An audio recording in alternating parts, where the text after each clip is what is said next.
மொத்தத்தையும் சாப்பிடுவீங்களா? இல்ல, நான் என்ன சொல்ல வந்தேனா, அந்த கடவுளுக்கு நன்றி சொல்லியே ஆகணும். ஏன்னா சமையல் இன்னைக்கு ரொம்ப ருசியா இருக்கு. அவர் எல்லாத்தையும் உங்களை சாப்பிட வச்சிருவாரு. அந்த கடவுள் கருணை வள்ளல். பக்தர்களோட வேண்டுதலை உடனே நிறைவேற்றிடுவாரு. பாருங்க, நான் மனசார வேண்டிக்கிட்டேனா உங்க தலையில தேங்காய் விழாம காப்பாத்திட்டாரு. கனவு தான் காண்றீங்க. அந்த கனவுல ஏதாவது ஒரு பெரிய பாறை இவர் மேல விழுந்து இவர் கதை முடியற மாதிரி காணுங்க. அதுல இருந்து உங்களால மீண்டு வர முடியும்னு சொல்ல வந்தோம் குருஜி. நீங்க எங்களை சிஷ்யங்களா ஏத்துக்கிட்டதுக்கு நாங்க புண்ணியம் பண்ணிருக்கணும். நீங்க எங்களுக்கு கடவுள் மாதிரி. அந்த கடவுளை யாராவது ஏதாவது பண்ண முடியுமா சொல்லுங்க. நான் இப்பவே போய் உங்களுக்கு கை கழுவ தண்ணி கொண்டு வரேன்.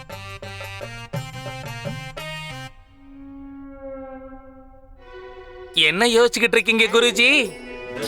அந்த பண்டிதன் ராமகிருஷ்ணனை என்னோட வீட்டுக்கு விருந்தாளியா வர சொல்லி அழைப்பு அனுப்புங்க. என்ன பேசுறீங்க குருஜி? அவனுக்கு அழைப்பு அனுப்பணுமா? அதுவும் நம்ம வீட்டுக்கா? நேரம் சிஷ்யர்களே, நேரத்துக்கு ஏத்த மாதிரி மாறணும். இன்னைக்கு விரோதியா இருக்கிறவன் நாளைக்கு நண்பன் ஆகலாம், நண்பன் விரோதி ஆகலாம்.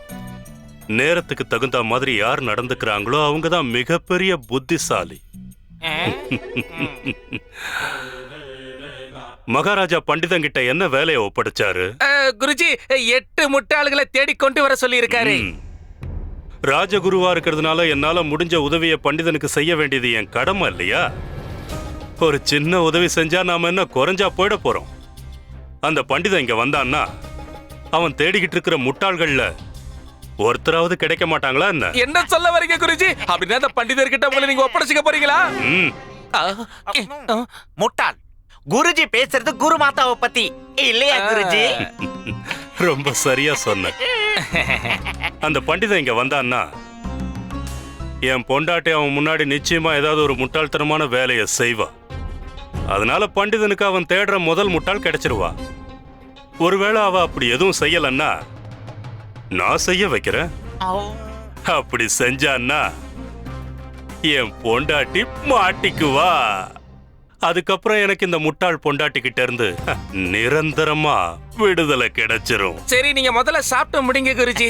சாப்பிட்டுட்டு எங்களுக்கு கொஞ்சம் வைங்க.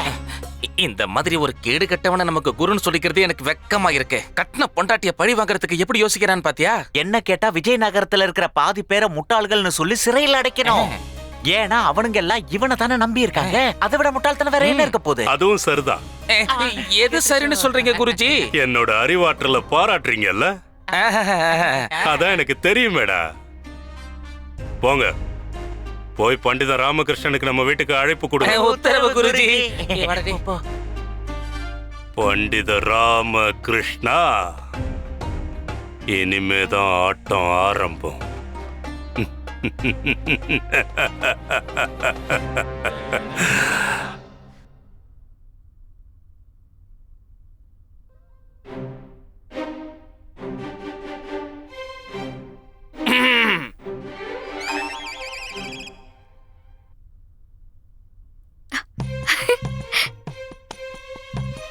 என்ன வாசல்லையே அணை கட்டுறீங்க?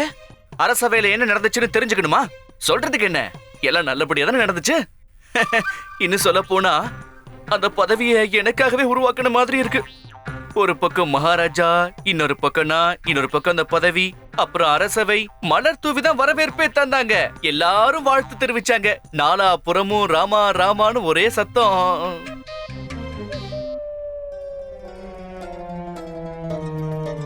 என்ன? உண்மைதான், ஒரு சின்ன பிரச்சனை வந்ததுதான். ஆனா அரசவை எப்படி இருக்கும்? சின்ன சின்ன பிரச்சனைகள் வந்து போகதான் செய்யும். நாம என்ன பண்றது இல்ல? அப்புறம் பிரச்சனைன்னு ஒண்ணு வந்துட்டு அதுக்கான தீர்வை தேடிதானே ஆகணும் இல்லையா? எடுங்க. எதை எடுக்கணும்? நான் அம்மா கிட்ட பேசிட்டு இருக்கேன். அம்மா உங்க தடி எடுங்க. இல்லன்னா அரசவையில உண்மையிலேயே என்ன நடந்ததுன்னு இவர் சொல்லவே மாட்டாரு.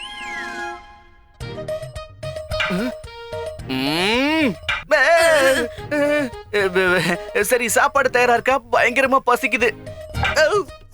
விட மாட்டீங்களே. அரசவையில என்ன நடந்துச்சுன்னு சொல்லிடுறேன். இன்னைக்கு அரசவையில என்ன நடந்துச்சுன்னா,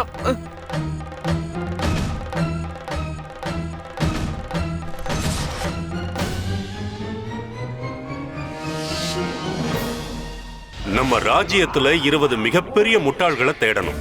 இங்க கூட்டிட்டு வந்து எல்லாரும் முன்னாடியும் நடு சபையில வச்சு 100 சவுக்கடி கொடுக்கணும். சரி, அப்ப நீ கிளம்பு ராமகிருஷ்ணா. எவ்வளவு சீக்கிரம் முடியுமோ அவ்வளவு சீக்கிரம் 8 முட்டாள்களை கூட்டிட்டு வந்து சேர். தெரியுமா, இவங்களுக்கு நல்லாவே தெரியுமா இப்படிதான் செஞ்சுட்டு வருவீங்கன்னு. பின்ன உங்க ஜாதகம் தான் சரியில்லையே. எங்களை ஒரு இடத்துல கூட நிம்மதியா உட்கார விடவே மாட்டியே நீ. புது பதவி கிடைச்ச உடனே முட்டாள்களை தேடி கண்டுபிடிக்கிற வேலை இது யாருக்காவது அடுக்குமா? இங்க பாரு, உனக்கு உண்மையிலேயே பதவியை தூக்கி கொடுத்தாங்களா இல்ல உன்னும் முட்டாள் ஆக்கிட்டாங்களா? ஐயோ, அவரு நம்ம நாட்டோட மகாராஜாமா. சின்ன வயசுல இருந்து பிடிவாதத்தோட வளர்ந்திருக்காரு. எப்படியாவது 8 முட்டாள்களை தேடி கண்டுபிடிச்சு கொண்டு வான்னு சொல்லிட்டாரு. மகாராஜா உத்தரவு போட்டதும் அதை மீற தைரியம் யாருக்காவது வருமா என்ன? அதுலயும் எனக்கு நிச்சயம் வராது.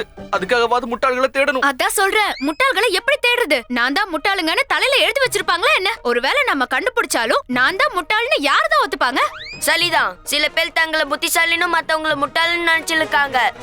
ஏதோ பொடி வச்சு பேசுற மாதிரி இருக்கு. அப்படியா தோணுது? அப்படிதானே தோணும். நீ புத்திசாலிதான் லாமா. எப்படி சொல்ற? புத்திசாலிங்களுக்கு சைகையே போதும். அப்படியா? இப்போ உன்னை அடிக்கிறதுக்கு ஏதாவது சைகை இருக்கணுமே குண்டப்பா. உன்கிட்ட இருக்க பிரச்சனை இதுதான். என்ன சலியா புரிஞ்சுக்க மாட்டேங்களே. எடுத்துக்கோங்க. என்ன எடுத்துக்கணும்? தேவையான பொருள் எல்லாத்தையும் எடுத்துட்டு உடனே கிளம்புங்க. எங்க? பக்கத்து ஊர்ல பெரிய திருவிழா நடந்துட்டு இருக்கான். நம்ம அங்க போய் தேடலாம். அங்க நிறைய பேர் வருவாங்கல்ல. 2-3 முட்டாளாவது நமக்கு கிடைப்பாங்க. மீதி பேரை நம்ம வேற எப்படியாவது கண்டுபிடிச்சுக்கலாம். சரியா? வேண்டாமா? சரி, இது முட்டாளுங்களோட சந்திப்புன்னு வை. ஒரே இடத்துல நமக்கு நிறைய முட்டாளுங்க கிடைப்பாங்க. அப்புறம் நீ எண்ணி பார்த்து எத்தனை பேரை வேணாலும் கூட்டிட்டு போ. அடேங்கப்பா, பிரமாதம். அப்படின்னா இன்னும் 5 முட்டாள்கள் தேடினாலே போதும். 5? ஆமா, 3 பேர் கிடைச்சிட்டாங்கல்ல. எங்க? நீங்க தான் 3 பேரும் ஞான சூனியங்க. மழுகி போன உங்க மூளையை வச்சுக்கிட்டு அறிவுரை சொல்ல வந்தீங்க. உங்க 3 பேரையும் கொண்டு போய் மகாராஜா முன்னாடி நிறுத்திடுவேன். உங்க எல்லாருக்கும் 100 சாட்டை அடி கொடுப்பாரு. மரியாதை போங்க இங்க. ஓடு.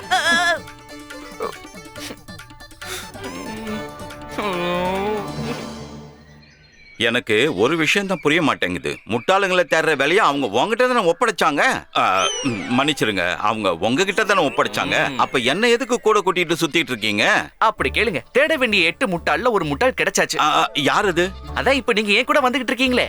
அப்படின்னா நான் முட்டாளா? வேற என்ன சொல்றது? இந்த மாதிரி முட்டாள்தனமா கேள்வி கேட்டா எனக்கு முட்டாள்னு தானே தோணும். ஆளுங்களை தேடி போகும்போது பாதுகாப்பு அதிகாரி தானே கூட கூட்டிட்டு போகணும். ராஜ நர்த்தகிவா கூட்டிட்டு போக முடியும்? இல்ல, அது வந்து நான் சும்மா விளையாட்டுக்கு. விளையாடுறதுக்கு இதுல என்ன இருக்கு?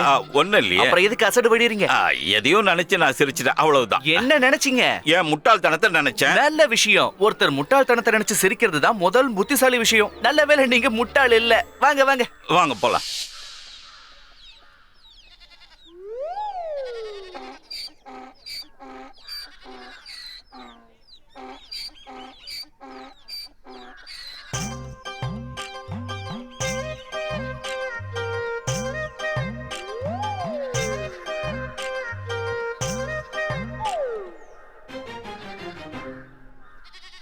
வேகமா வேகமா போ.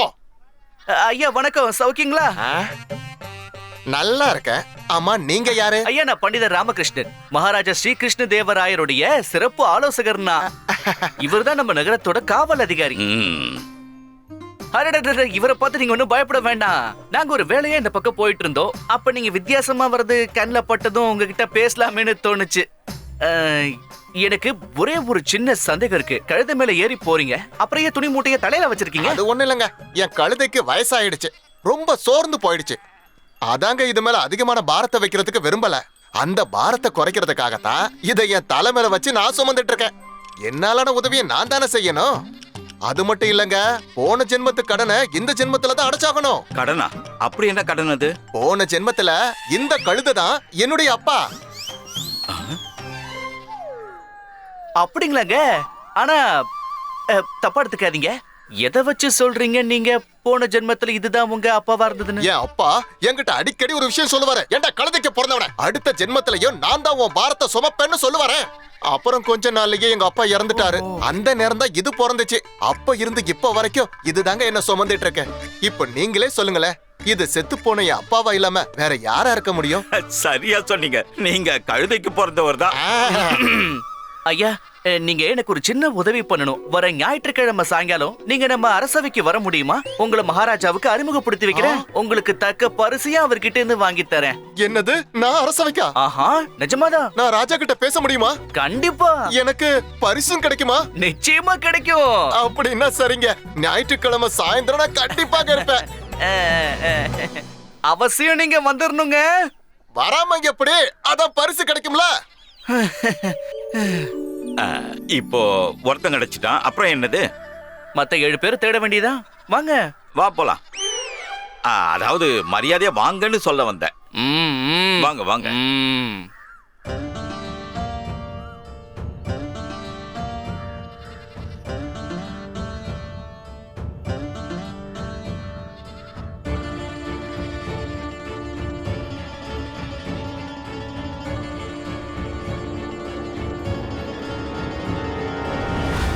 வேலைக்கு ஆகல. இங்க ஒரு முட்டாள் கூட இல்ல. இங்க யார பார்த்தாலும் நம்ம கண்ணுக்கு புத்திசாலியா தான் தெரியுறாங்க. நாம தான் முட்டாளுங்க. புத்திசாலிங்களுக்கு இடையில முட்டாளுங்களே தேடிக்கிட்டு இருக்கோம். அப்புறம் அப்புறம் என்ன? வாங்க தேடுவோம். சரி வாங்க. நாம எதுக்கு இங்க வந்தோம்? முட்டாளுங்க இங்க கிடைப்பாங்கன்னு நினைக்கிறியா நீ? இல்ல இல்ல, யாராவது முட்டாளுங்க கிடைப்பாங்களான்னு கேட்க வந்தேன். கிடைப்பாங்களே, அதான் எனக்கு அழைப்பதிலே கொடுத்து அனுப்பியிருக்காங்களே. நான் ஒரு முட்டாளு, இங்கதான் இருப்பேன், வந்து பாருங்கன்னு அனுப்பியிருக்காங்க. இல்ல இல்ல, நான் சொல்ல வந்ததுக்கு அர்த்தம் என்னன்னா, நான் முட்டாளு, நான் இங்க இருக்கேன், என்னை பார்க்க இங்க வாங்கன்னு சொல்லுவானா என்ன? அதனால நீங்க சுயமாவே முட்டாளை தேட வந்திருக்கீங்க, அப்படிதானே?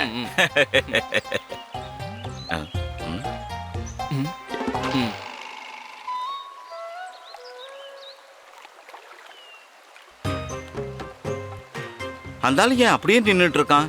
அசையாம வேற நின்னுட்டு இருக்கான். உயிரோட இருக்கானா இல்ல போய் சேர்ந்துட்டானா? ஒண்ணு பண்ணுவோம், அவர்கிட்ட போய் நீங்க உயிரோட தான் இருக்கீங்களா இல்ல பணமாயிட்டீங்களான்னு அவர்கிட்ட கேட்டு தெரிஞ்சுப்போமா? என்ன நீங்க, ஒருவேளை அந்த ஆள் பணமாயிட்டு இருந்தானா எப்படி நிப்பான்? பணத்தால எப்படி நிக்க முடியும்? கண்டிப்பா அவன் உயிரோட தான் இருப்பான். என்ன ஈன்னு சிரிக்கிறீங்க? வாங்க. வாங்க போலாம்.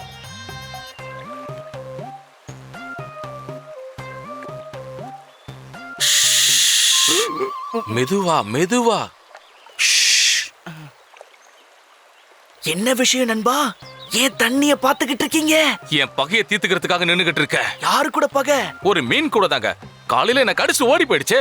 அப்ப நான் அவசரத்துல இருந்ததுனால என்னால எதுவும் பண்ண முடியாம போயிடுச்சு. அதான் பகையை தீர்த்துக்க நான் இப்ப வந்திருக்கேன். விடவே மாட்டேன். நீங்க சத்தம் போடாம இருங்க, அது தப்பிச்சு ஓடிடும். அது இருக்கட்டும், எனக்கு ஒரு சின்ன சந்தேகம். ஆத்துல நூத்துக்கணக்கான மீன் இருக்கும், அதுல உங்களை கடிச்ச மீன் இதுதான்னு எப்படி அடையாளம் கண்டுகிட்டு அதை மட்டும் பழி வாங்குவீங்க? எனக்கு தெரியாம பண்ண கூட அந்த மீனுக்கு தெரியும்ல. அது போதுமே எனக்கு. ஆமாமா, சரிதான் சரிதாங்க. நீங்க சொன்னா சரியாதான் இருக்கும். எனக்கு இன்னும் ஒரு சந்தேகம். ஒருவேளை நீங்க தேடுற அந்த மீன் வந்துருச்சுன்னா அதை எப்படி பழி வாங்க போறீங்க? அது இந்த தண்ணியில மூழ்கடிச்சு பழி வாங்க போறேன்.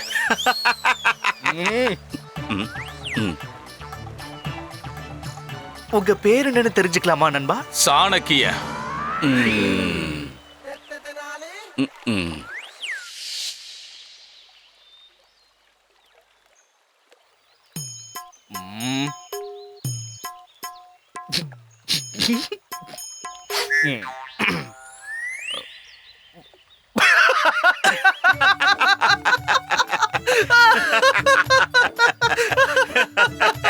ஐயோ ஐயோ.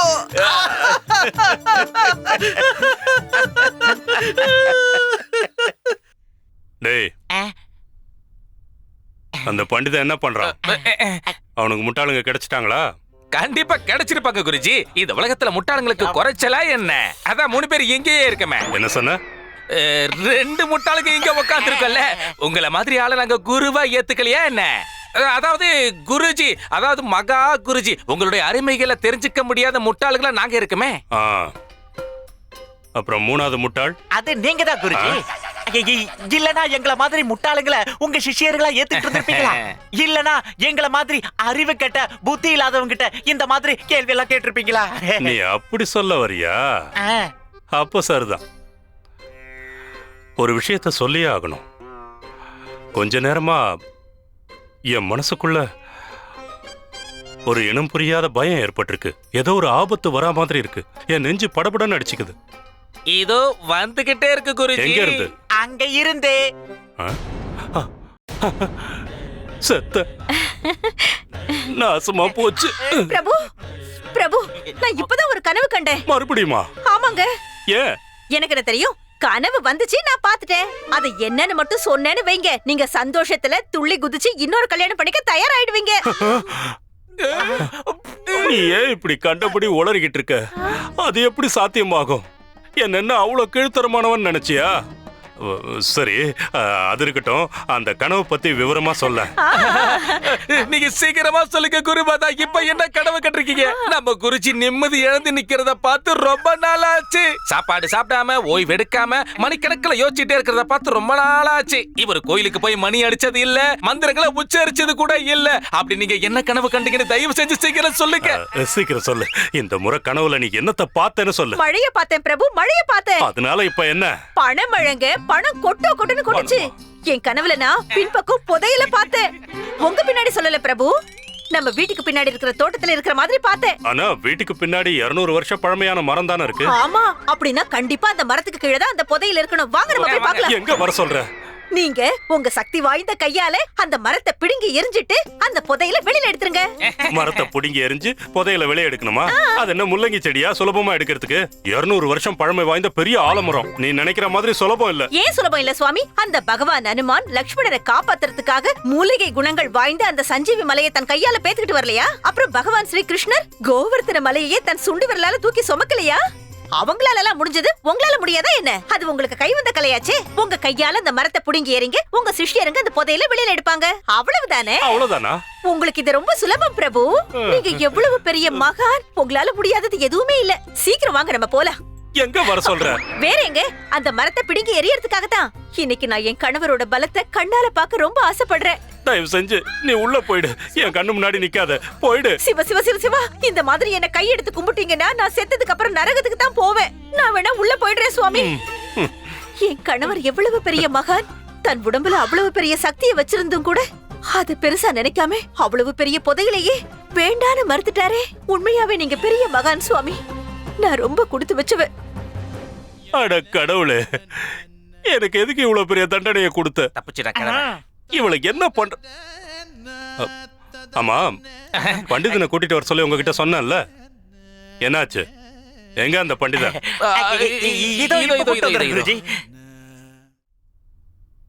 எங்க போல? உனக்காக எவ்வளவு நேரம் காத்திருக்க. என்ன விஷயம்? உன்கிட்ட பேசுற அளவுக்கு என்ன மல்லி ஒளி புத்திசாலியே நீ எங்கேயுமே பாத்துருக்க மாட்ட. அப்படிங்களாங்க?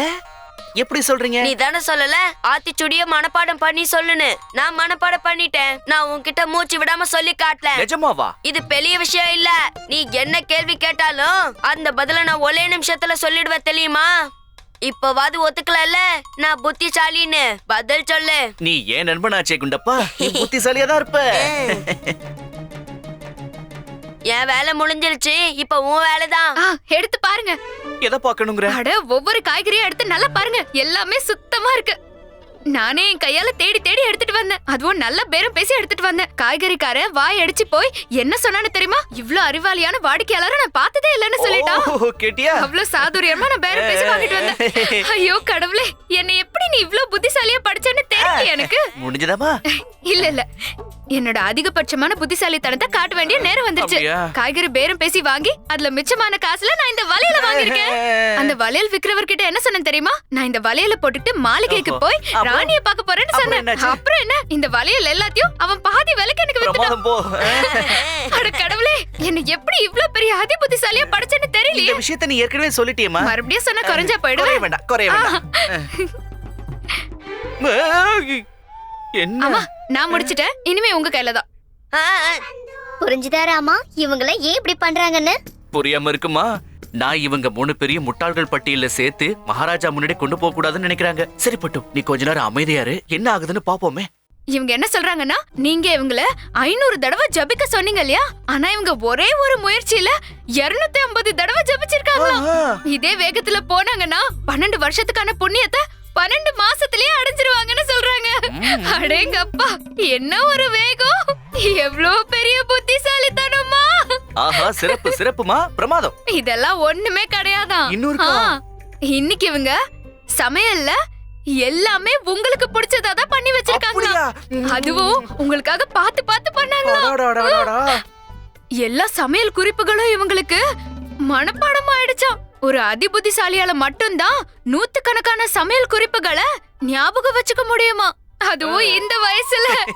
என்ன ஒரு புத்திசாலித்தானோ! இத நீ ஏற்கனவே சொல்லிட்டியே சாரதா. இன்னொரு தடவை சொன்னா உனக்கு குறைஞ்சிர மாட்டேன். செத்த அம்மா புத்திசாலின்னு இப்ப ஒத்துக்கிறீங்கல்ல? பின்ன எங்க அம்மா பிறவிலே புத்திசாலியாச்சே. ஒத்துக்கிட்டு தானே ஆகணும். புத்திசாலியான அம்மாவுக்கு புத்திசாலியான பையன். அடடடடடா. அம்மா கவலைப்படாதீங்க, நீங்களும் தப்பிச்சிட்டீங்க. அது என்ன தப்பிச்சிட்டீங்க? இவங்க உங்ககிட்ட இது வரைக்கும் எத்தனை முட்டாளுங்க கிடைச்சாங்க, இன்னும் எத்தனை பேரை தேட போறீங்கன்னு கேக்குறாங்க. 2 பேர் தான் சிக்கினாங்க. மத்தவங்கள தேடி பிடிக்கணும். முட்டாள்தனம் பண்றவங்களுக்கு குறை இல்லைங்கிறப்போ முட்டாளுங்க கிடைக்காமல இருப்பாங்க. அம்மா தேடிக்கிட்டே இருந்தா அந்த கடவுள் தரிசனமே கிடைக்கும். முட்டாளுங்களா கிடைக்காம இருப்பாங்க, இல்ல கிடைச்சிருவாங்க. விளக்கிடு. தூக்கிக்கோ. எதை தூக்கணும்? இவங்க என்ன சொல்ல வராங்கன்னா, எந்த முட்டாள வேணா இருக்கட்டும், ஆனா வீட்டுக்கு வெளியே தூக்கிக்கோன்றாங்க. ஓஹோ. வீட்டுக்குள்ள வேண்டாமா. இந்த வீட்டுக்குள்ள இருக்கிற ஒருத்தர் மேல கூட பார்வை படக்கூடாது. ஏன்னா உங்களுக்கு தான் தெரிஞ்ச விஷயமாச்சே, இந்த வீட்ல தான் எந்த முட்டாளும் இல்லன்னு. எல்லாருமே புத்திசாலிங்க தான். இதெல்லாம் நீங்க சொல்லணுமா? இந்த குடும்பத்துல பிறந்ததால தான் அறிவு குழந்தா இருக்கேன்ல. அட நான் மட்டுமா? இங்க ஒரு சின்ன அறிவு குழந்தை இருக்கு, இங்க இன்னும் 2 பெரிய அறிவு குழந்தைங்க இருக்குங்க.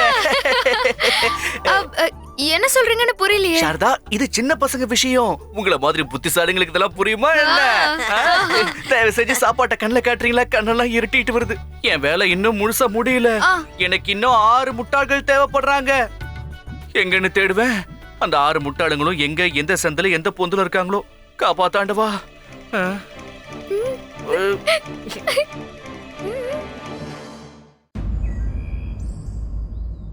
முட்டாளுங்களை தேடுற வேலைக்கு பதிலா உங்களுக்கு புத்திசாலிகளை தேடுற வேலையை கொடுத்திருந்தா இந்நேரம் எப்பவோ முடிஞ்சிருக்கும்.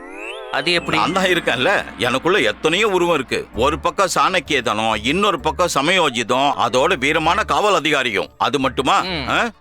புத்திசாலித்தனத்தோட மொத்த உருவம் நான் தான் சொல்லலாம். எவ்வளவு பெரிய குற்றவாளியா இருந்தாலும் அவங்கள சிறைச்சாலையில் அடைச்சிருக்கேன். ஆனா ஒரு தடவை நாம பின்தங்கிட்டோம்னா, நான் என்ன சொல்ல வரேன்னா, நம்ம எப்பவும் புத்திசாலியா இருக்க முடியாது. நம்மளை விட புத்திசாலியும் இருப்பாங்க. அவங்க நம்மள முட்டாளாக்கிட்டு வேலையை பார்த்துட்டு போயிட்டே இருப்பாங்க. அதாவது உங்களை மாதிரி. கடவுள் எனக்கு இந்த மாதிரி முட்டாள் பையனையா கொடுக்கணும். இவனை வச்சு நான் என்ன பண்ண போறேனோ? பெத்தது ஒண்ணு, அதுவும் முட்டாளா இருக்கு. என் தலையெழுத்து ஏன் இப்படி இருக்கு?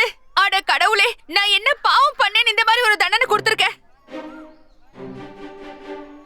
அட என்ன ஏன்டா அப்படி முறைச்சு பாக்குற? உன்னை தண்டனை தீட்டுற குத்துக்கல்லு மாதிரி உட்கார்ந்துருக்க. என்னாச்சுங்கம்மா? ஏன் உங்க பையனை கண்டபடி திட்டிக்கிட்டு இருக்கீங்க? திட்டாம வேற என்ன பண்றது? இவன் ஒரு பெரிய முட்டாள். கடுகு அளவுக்கு கூட மூளை இல்ல. உங்களுக்கு நம்பிக்கை இல்லனா நீங்களே போய் அவங்க கிட்ட பேசி பாருங்க. சரிங்க சரிங்கம்மா, கொஞ்சம் அமைதியா இருங்க. நான் வந்து பேசி பாக்குறேன். இருங்க. வாங்க வாங்க வாங்க வாங்க.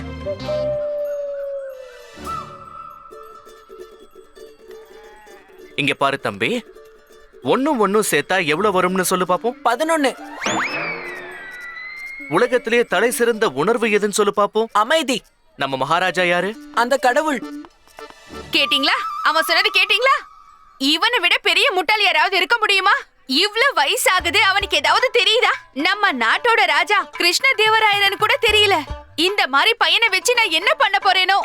அது மட்டும் இல்லாம நேத்து இவனோட முட்டாள்தனத்தோட எல்லையே மீறிட்டான். இவங்கிட்ட குடிக்க தண்ணி வேணும்னு கேட்டேன். இவன் எடுத்துட்டு வரதுக்குள்ள நான் தூங்கிட்டேன்.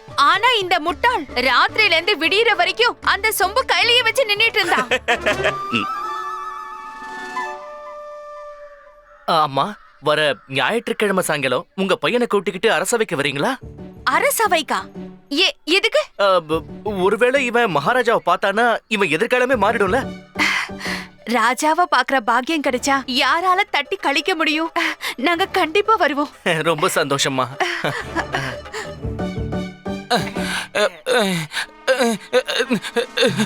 நீங்க நீங்க இங்கதான் இருக்கீங்களா?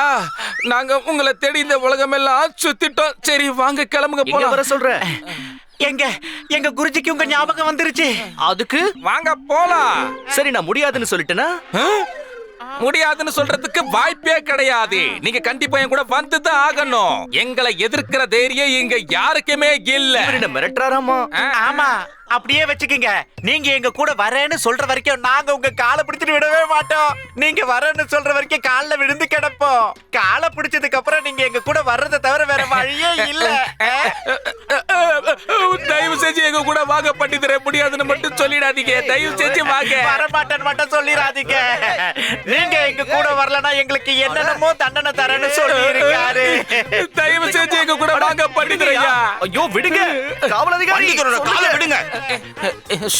அடுத்த 2 முட்டாளுங்க இவனுங்க தான். ஆ. சரி வாங்க நம்ம கிளம்பி போலாம்.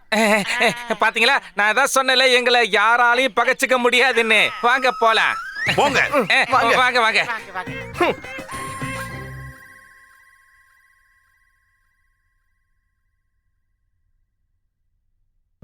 அன்பே, ம்? எங்க போய்கிட்டு இருக்க?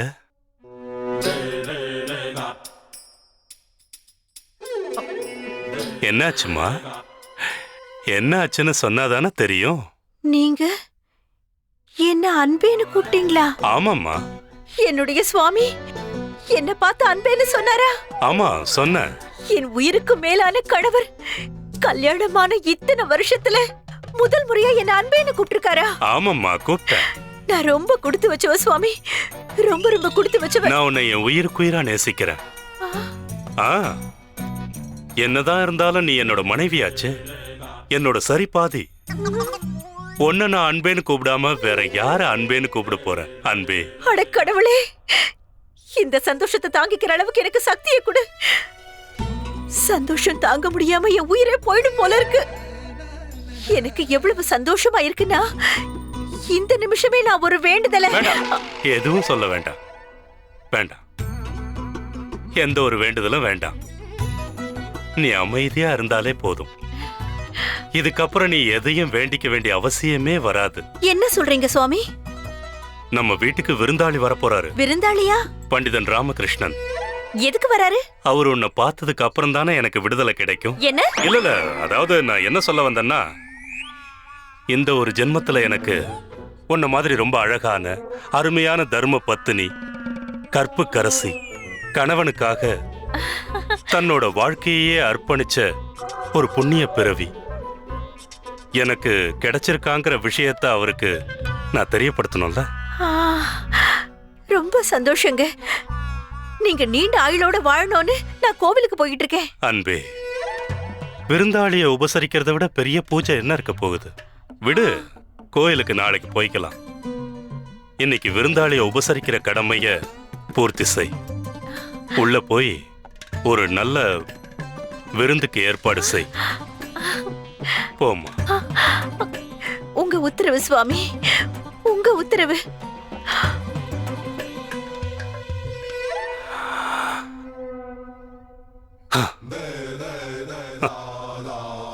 இன்னும் கொஞ்ச நாள் பொறுத்துக்கிட்டா போதும். அதுக்கப்புறம் நீ யாரோ நான் யாரோ. அதுக்கப்புறம் நான் சுதந்திர பறவையா காத்துல பறந்துகிட்டு இருப்பேன். படப்பட படப்பட படப்பட படப்பட.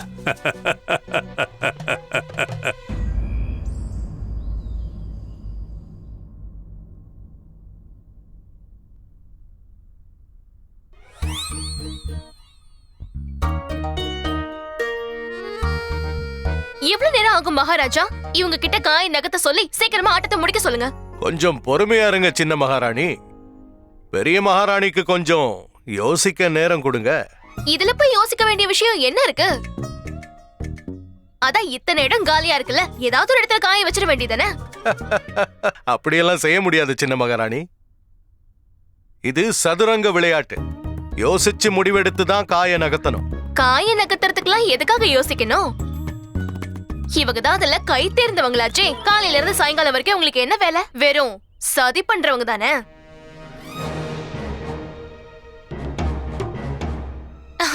மகாராஜா, இதெல்லாம் விட்டுட்டு வாங்கல. நான் உங்களுக்காக சிறப்பான விருந்து ஏற்பாடு பண்ணிருக்கேன். பாவக்கால்வா, அப்புறம் சுவையான ஊறுகாய். என்ன சமைச்சிருக்க? பாவக்கால்வாவும் சுவையான ஊறுகாவும் செஞ்சிருக்கேன். அதோட வாழைக்காய் தோலால செஞ்ச துவையல் இருக்கே, அத சாப்பிட்டீங்க இன்னும் வேணும்னு அடப்பிடிப்பீங்க. வரேன். நான் போய் சாப்பாடு எடுத்து வைக்கிறேன். நான் வரதுக்குள்ள உங்க விளையாட்டு முடிஞ்சிருக்கணும்னு.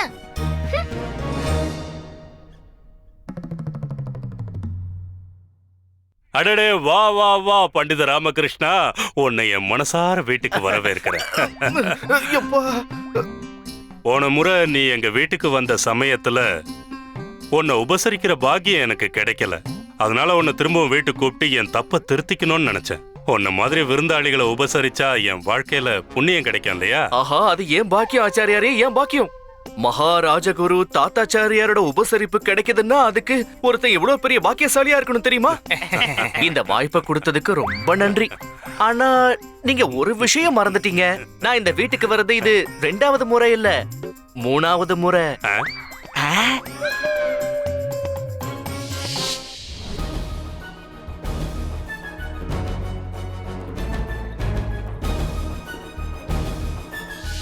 ஓ ஓ ஆ. ஓ. நீ அந்த விஷயத்த சொல்றியா? நான் அந்த விஷயத்த சுத்தமா மறந்தே போயிட்டேன். இப்ப நீ எனக்கு அந்த விஷயத்த நல்லா ஞாபகப்படுத்திட்ட. ஆமாங்க. பரவாயில்ல விடு. இப்ப எல்லாமே கட்டுப்பாட்டுல தான் இருக்கு. அந்த விஷயத்த நீ மறந்து. சரிங்க. இதுல யாரோட தப்பும் இல்ல, சூழ்நிலை அந்த மாதிரி.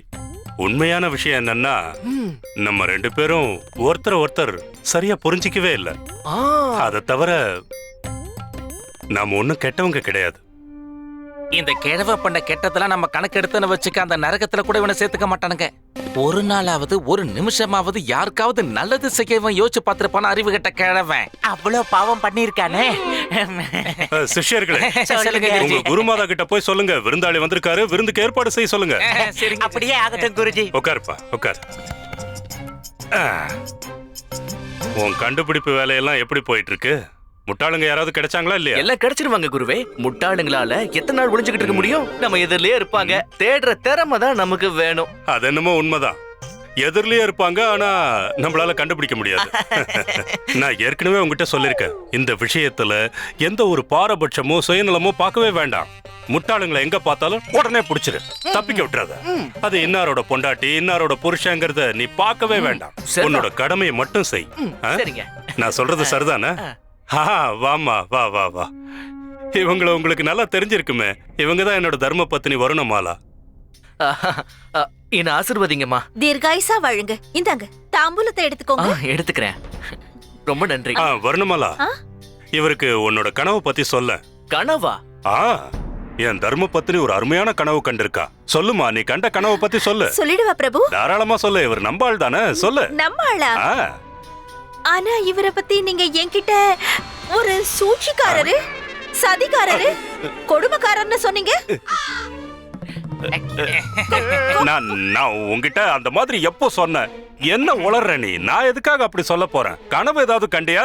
அப்புறம் நீங்க இவரை பத்தி இன்னொரு கூட நான் இவரை பத்தி எதுவுமே சொல்லல. நான் சொல்றத சரியாவே புரிஞ்சுக்க மாட்டா. ரொம்ப விசித்திரமானவ. நான் வேற யார பத்தியோ சொல்லிருக்கேன், உங்களை பத்தி நினைச்சுக்கிட்டு இருக்கா. ஐயோ. சரி, அதெல்லாம் இருக்கட்டும். நீ எனக்காக ஒரு வேலை செய். நீ கண்ட கனவு பத்தி இவர்கிட்ட தெளிவா சொல்ல. கண்டிப்பா சொல்றேன் சுவாமி. நானு என் கனவுல என்ன பார்த்தேன் தெரியுமா? எங்க வீட்டுக்கு பின்னாடி இருக்கிற தோட்டத்துல ஒரு பெரிய புதையல் இருக்குதா. ஆனா அதுக்கு மேல 200 வருஷம் பழமை வாய்ந்த ஒரு பெரிய ஆலமரம் வளர்ந்திருக்கே. இவன் எப்பவுமே இப்படிதான், இந்த மாதிரி தான் ஏதாவது ஏடாகுடமா கனவு காணுவா. அதுக்கப்புறம் என்னோட புத்திசாலி மனைவி என்ன சொன்னா தெரியுமா?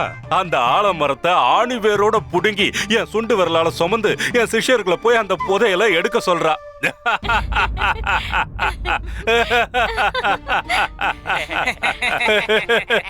இப்ப நீங்களே சொல்லுங்க, இந்த மாதிரி ஒரு முட்டாள்தனமான பேச்ச நீங்க கேட்டிருக்கீங்களா? என் வாழ்க்கையில இப்படி ஒரு முட்டாள நான் இது வரைக்கும் பார்த்ததே இல்லை.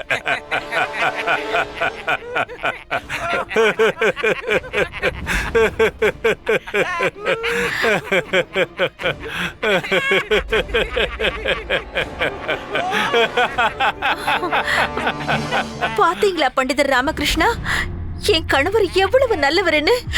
நான் ரொம்ப கொடுத்து வச்சவ. பணம், ஐஸ்வர்யம், ஆடம்பர வாழ்க்கை, இது எது மேலையும் என் சுவாமிக்கு துளி கூட ஆசை இல்ல. கடவுள் தியானத்திலேயே மூழ்கி இருக்கிற ஒரு புனிதமான ஆத்மா. இப்போ நீங்களே சொல்லுங்க, இப்பேற்பட்ட ஞானி முன்னாடி யார் நின்னாலும் அவங்க முட்டாள்களா தெரிய மாட்டாங்களா?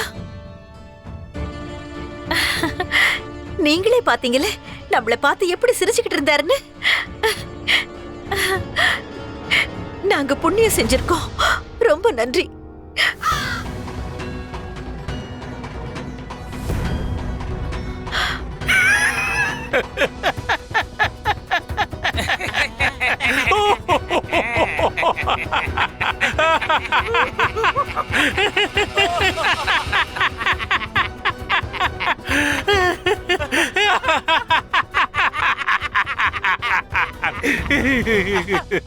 இதுல சிரிக்கிறதுக்கு என்ன இருக்கு குருதேவா? பாவம், அவங்க கனவை பத்தி சொன்னதுக்காக அவங்கள ஒரு முட்டாள் மாதிரி நடத்துறீங்களே. ஆனா எனக்கு அவங்க முட்டாளா தெரியல. அவங்க உங்க மேல வச்சிருக்கிற அளவில்லா பதிபக்தி, பாசம், ஆழமான நம்பிக்கையும் தெரியுது. அவங்க உங்க மேல வச்சிருக்கிற பக்தியையும் அளவு கடந்த பாசத்தையும் நான் உண்மையிலேயே மனசார பாராட்டுறேன் குருதேவா. அவங்க கண்ட கனவு சரியா இல்லையான்னு கூட யோசிக்காம நேரா உங்ககிட்ட தான் வந்து சொல்லிருக்காங்க. ஏன்னா அவங்கள பொறுத்த வரைக்கும் நீங்க எதையும் சாதிக்க கூடியவர். உண்மைதான், உங்களால எதையும் சாதிக்க முடியும் ஆச்சாரியாரே.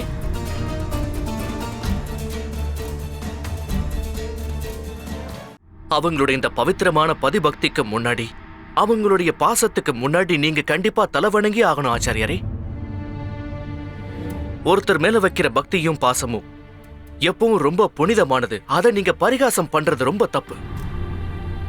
ஏன்னா இது வரைக்கும் அந்த பக்தியும் பாசமும் இருக்கோ அது வரைக்கும் தான் நீங்க. அது இல்லைன்னா நீங்களும் இல்ல.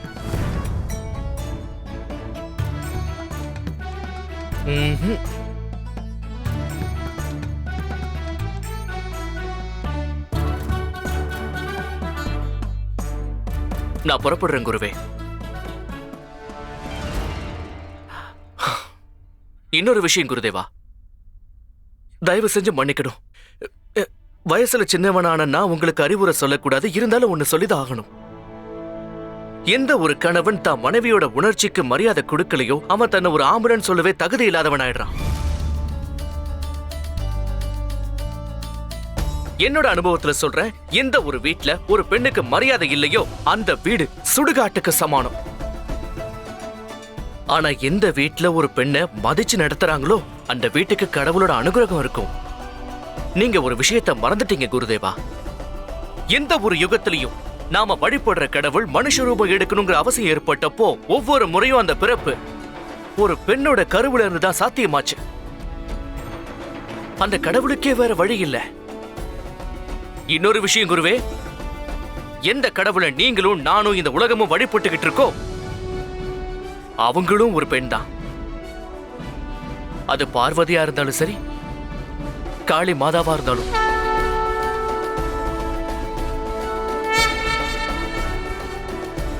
அதனால இனிமே பெண்களை மதிக்க கத்துக்கங்க குருவே. அதுவே நீங்க செஞ்ச பாவங்கள்ல பாதையை கழுவிடும்.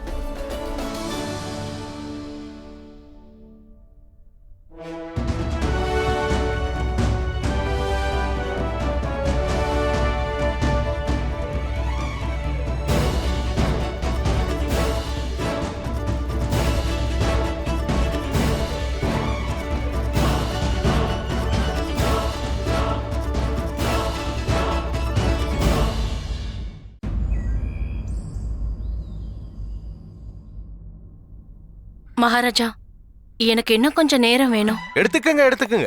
எவ்வளவு நேரம் வேணுமோ எடுத்துக்கங்க. எனக்கு எந்த அவசரமும் இல்ல. ஏன் சொல்றேன்னா, எனக்கு வந்த பசி இப்ப ஓடியே போச்சு. அது எனக்கு நல்லாவே புரிஞ்சுக்க முடியுது பிரபு.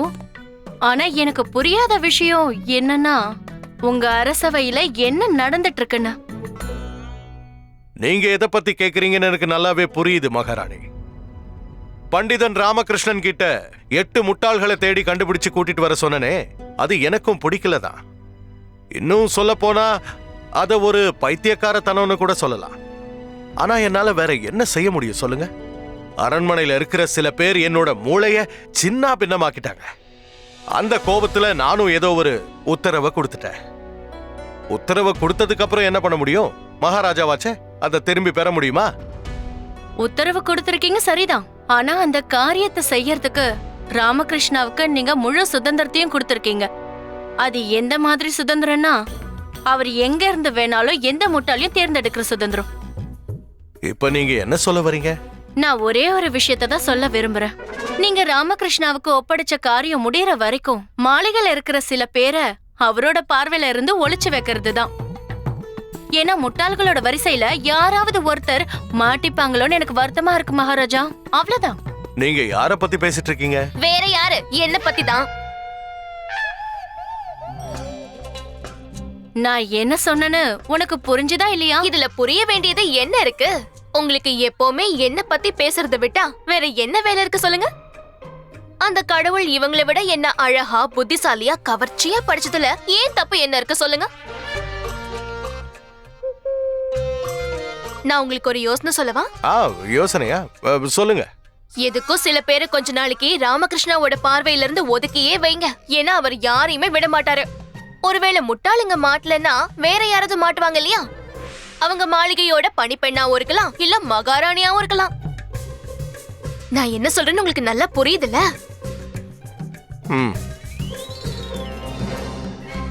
அது சரி மகாராஜா, அந்த 8 முட்டாள்களையும் நம்ம மாளிகைக்கு ராமகிருஷ்ணா எப்ப கூட்டிட்டு வர போறாரு? நாளைக்கு.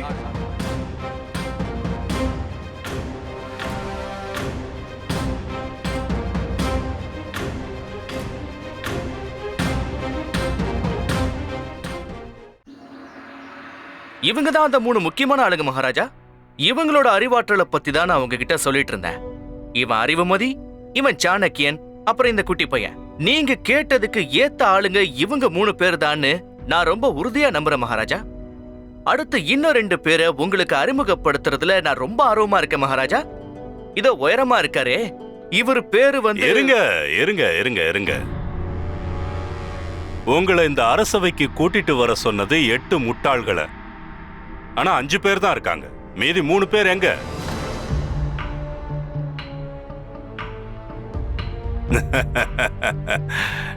நம்ம சிறப்பு ஆலோசகர் கணக்குல மக்குன்னு நினைக்கிறேன். அப்படி இல்லைன்னா மீதி 3 முட்டாள்களை தேடுறதுல இவர் தோல்வி அடைஞ்சிருக்காருன்னு தான் சொல்லணும். ஒருவேளை உங்க கண்ணு முன்னாடி ஒரு முட்டாள் இருக்கிறது நல்லா தெரிஞ்சிருந்தும், நான் சொல்றது புரியுதுல்ல, நேரடியா பார்த்தும் நீங்க அவங்கள வேணும்னே விட்டுருக்கலாம். அதுக்கு காரணம் என்னன்னா, உங்க மனசாட்சி அந்த காரியத்தை செய்ய விடாம தடுத்து இருக்கு. என்ன, உங்களோட நேர்மையான கடமைய உங்க மனசாட்சி செய்ய விடாம தடுத்துருச்சா? பதில் சொல்லுங்க ராமகிருஷ்ணா. இல்ல ஆச்சாரியரே, இல்ல, அந்த மாதிரிலாம் எதுவுமே இல்ல. மகாராஜா எனக்கு உத்தரவு போட்ட மாதிரியே சரியா 8 முட்டாள்களை நான் ஏற்கனவே தேடி கண்டுபிடிச்சிட்டேன். அப்படின்னா மீதி 3 பேர் எங்க? சொல்லுங்க. கொஞ்சம் அவசரப்படாம இருங்க. அவங்க யாரு என்னங்கறத நான் உங்களுக்கு நிச்சயமா காட்டுறேன். கொஞ்சம் அவகாசம் கொடுங்களேன். ஆனா அது வரைக்கும் இங்க இருக்கிற இந்த 2 பேரையும் நான் எல்லாருக்கும் அறிமுகப்படுத்தணும்ல. பண்டிதனை ராமகிருஷ்ணா, நீங்க ஆரம்பிச்ச வேலையை சீக்கிரமா முடிக்கிற வழியை பாருங்க. உத்தரவு மகாராஜா. இதோ இங்க இருக்காரே, இவர்தான் நம்மளுடைய 4வது நபர், சரண்தாஸ். இவருக்கு இருக்கிற அறிவாற்றலை வச்சு புத்திசாலித்தனத்துக்கான இலக்கணத்தையே மாத்தி எழுதிட்டாருன்னா பாருங்களேன்.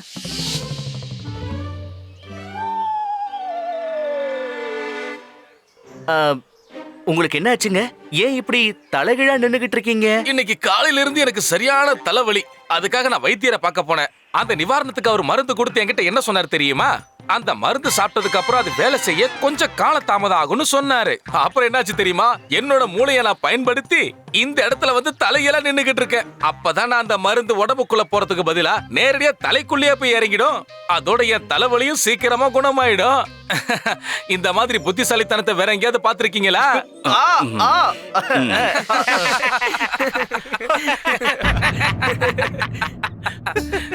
அடுத்ததா இதோ இவர்தான் நம்மளுடைய 5வது நபர், பேரு பிரகாசம். இவரோட புத்திசாலித்தனத்தால அந்த கடவுள் கண்ணிலேயே மண்ணை தூவிட்டார் மகாராஜா. அவரையே முட்டாளாக்கிட்டாரு. இவரை பத்தி நான் என்ன, அவரே சொல்லட்டும் கேட்போமே. சொல்லுங்க பிரகாசம், எப்படி நீங்க அந்த கடவுள் கண்ணிலேயே மண்ணை தூவுனீங்கன்னு எல்லாருக்கும் சொல்லுங்க, கேட்க காத்திருக்கோம்.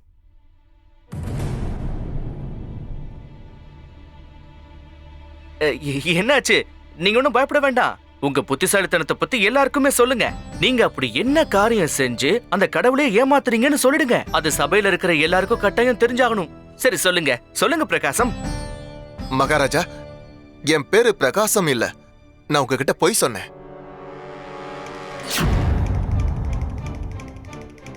இவரை எனக்கு தெரியும் மகாராஜா.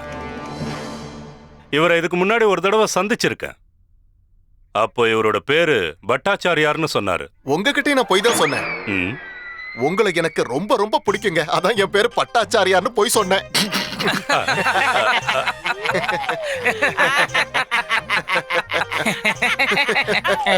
மகாராஜா, இவரோட உண்மையான பெயர் எனக்கு தெரியும். அவரோட பேர் என்னன்னா சூரிய ராவ். நான் உங்ககிட்ட சொன்னதும் பொய் தாங்க. என் பேரு சூரியராவ் இல்ல. அப்படின்னா உன்னோட பேர் தான் என்ன? அதுதாங்க. அதுதான்னா என்ன? அதுலதான் விஷயமே இருக்கு குரு. சின்ன வயசுல என் பாட்டி என்கிட்ட என்ன சொல்லுவாங்கன்னா, மேல இருக்கிற சித்திரகுப்தன் தான் நம்மளுடைய இறப்பு பிறப்பு விகிதத்தை பத்தி எழுதுவானா, அதுவும் அவனுடைய பேரோட சேர்த்து. அப்ப தாங்க எனக்கு ஒரு யோசனை வந்துச்சு. அன்னையில இருந்து இப்ப வரைக்கும் நான் யாருக்கிட்டயுமே என் உண்மையான பேரை சொன்னதே இல்ல. பேரை சொல்லாம இருக்கிறதுக்கும் ஒரு காரணம் இருக்கு. அது என்னன்னு சொல்லட்டுமா? அப்பத்தானே நான் எந்த ஒரு ஆபத்துல இருந்தும் தப்பிக்க முடியும். ஆமா, எதுக்காக நீங்க பேரை வச்சுக்கல? எதுக்காகனா சித்திரகுப்தனை ஏமாத்துறதுக்காக மந்திரியாரு. இப்ப எனக்கு பேரே இல்லைன்னு வச்சுக்கோங்க. சித்திரகுப்தனால என் இறப்பை எப்படி எழுத முடியும்? எந்த பேரை சொல்லி என் உயிரை பறிக்க வருவாங்க? இப்ப நான் மரணத்துல இருந்து தப்பிச்சிட்டேன். அதாவது என் புத்தியால நான் மரணத்துல இருந்து ஜெயிச்சிட்டேன். இன்னும் சொல்ல போனா கடவுளையே முட்டாளாக்கிட்டேன்.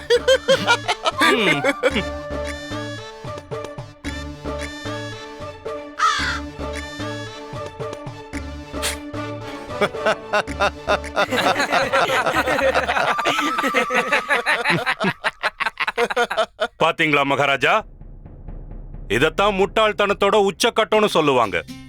இவங்க தான் அந்த முட்டாளுங்க. இவங்களாலதான் நம்ம விஜயநகரம் முட்டாளுங்களோட சாம்ராஜ்யமா ஆயிடுச்சு. அதோட நான் இந்த முட்டாள் நகரத்துக்கு ராஜகுரு. இவங்களுக்கு தண்டனை கொடுங்க மகாராஜா. 100 சாட்டை அடி கொடுங்க.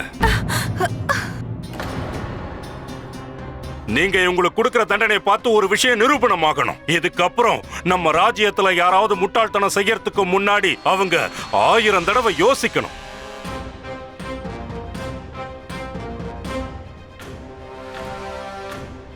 இது ஒரு இக்கட்டான சூழ்நிலை.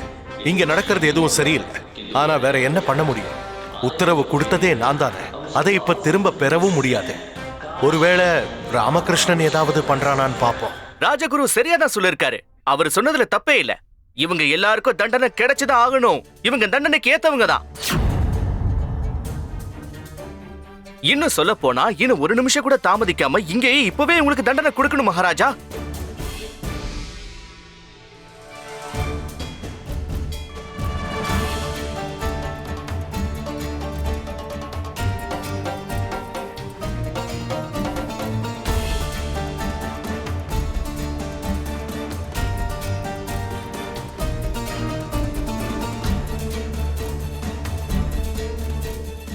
மந்திரியாரே, மகாராஜா, தண்டனையை உடனடியா நிறைவேற்ற சொல்லுங்க.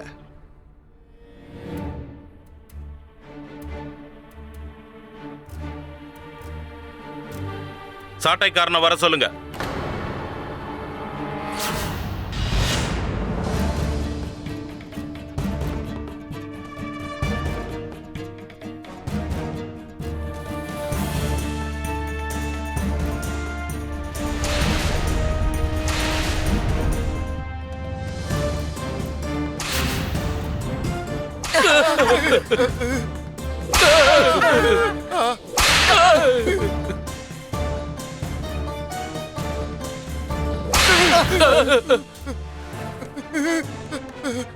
நில்லுங்க.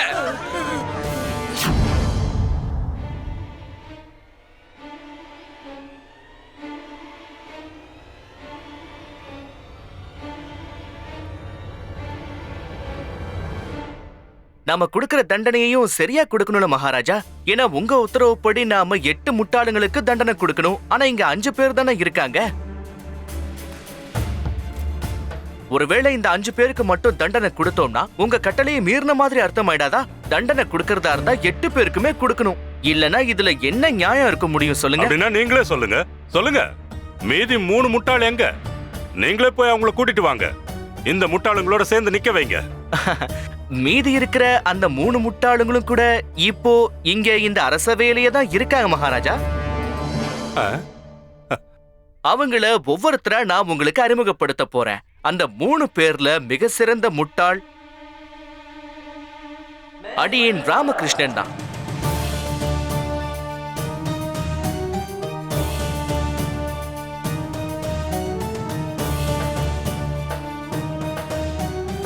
ஆமா மகாராஜா, நான் தான் அந்த 6வது முட்டாள். தண்டனை அனுபவிக்க வேண்டிய 8 பேர்ல நானும் ஒருத்தனா இருக்கேன்.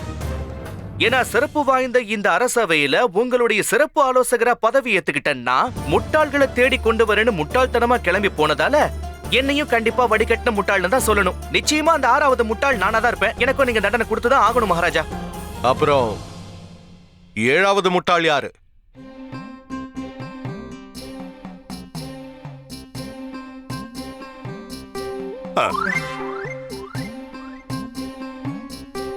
என்ன?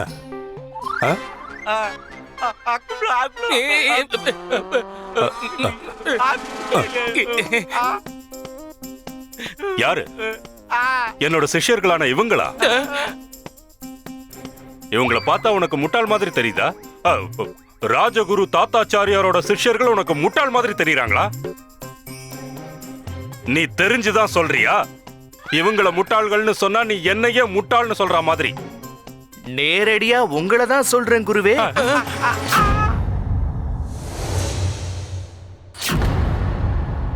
அந்த ஏழாவது முட்டாள் கண்டிப்பா நீங்க தான் ஆச்சாரியாரே.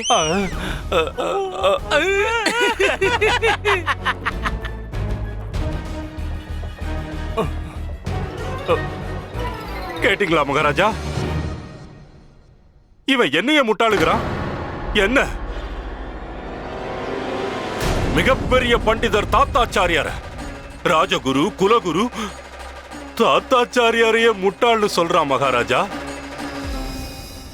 எல்லா வேத சாஸ்திர புராணங்களையும் நான் கரைச்சு குடிச்சிருக்கேன். வித்வான் மகா பண்டிதர் தாத்தாச்சாரியாரை பார்த்து முட்டாளுங்கிறான் இவன்.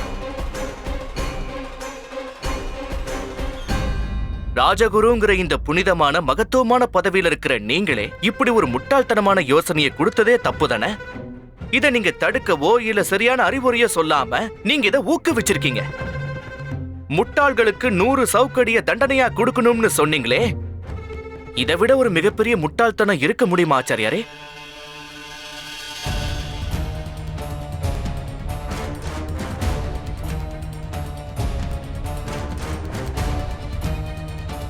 பண்டிதனை ராமகிருஷ்ணா, அந்த 8வது முட்டாள் யாருன்னு தெரிஞ்சுக்க நான் ரொம்பவும் ஆவலோட இருக்கேன்.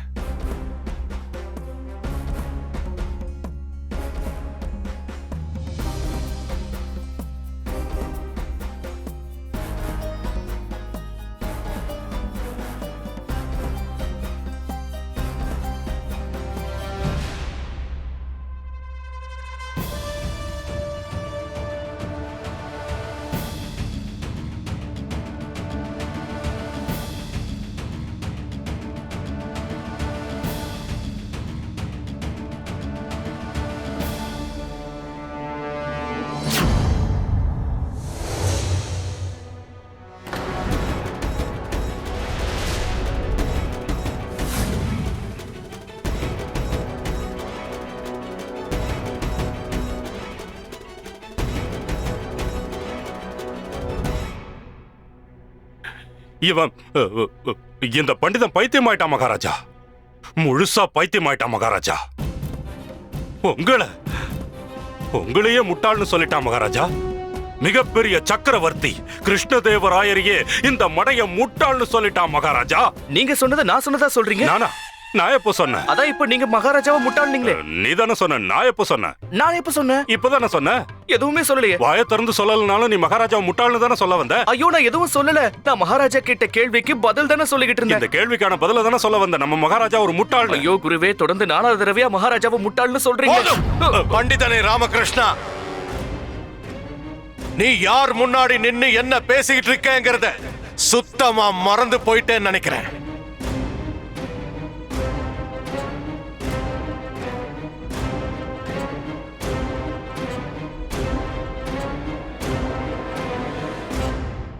நான் யாரு முன்னாடி நிக்கிறேன், யாருக்கிட்ட பேசிக்கிட்டு இருக்கேன்னு எனக்கு நல்லா தெரியும். நான் கடவுளுக்கு சமானமா பார்க்கிறேன். உலக புகழ் பெற்ற என்னுடைய சக்கரவர்த்தி ஸ்ரீகிருஷ்ண தேவராயருக்கு முன்னாடி நின்னு பேசுறேன். என்னோட செயல் உங்களை கோவப்படுத்தி இருக்கலாம், இருந்தாலும் எனக்கு முழு நம்பிக்கை இருக்கு மகாராஜா. சத்தியத்துக்கும் பொய்யுக்கும் நடுவுல இருக்கிற அந்த ஆழமான இடைவேளைய உங்களால நிச்சயம் புரிஞ்சுக்க முடியும்னு நான் நம்புறேன்.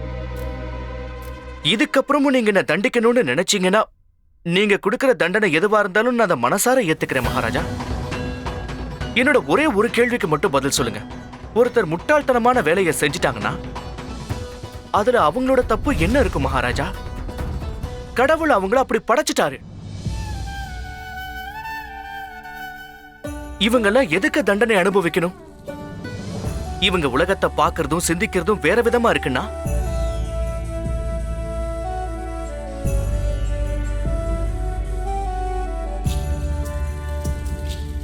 இந்த பையன் கிட்ட நான் ஒன்னும் எவ்வளோன்னு கேட்டேன். 11ன்னு பதில் சொன்னான். இதுல என்ன தப்பு அரசே? பாக்குற பார்வையில தானே தப்பு இருக்கு. ஒன்னும் சேர்த்தா 2ன்னு நாம நினைக்கிறோம், ஆனா இவன் 11 நினைக்கிறான்.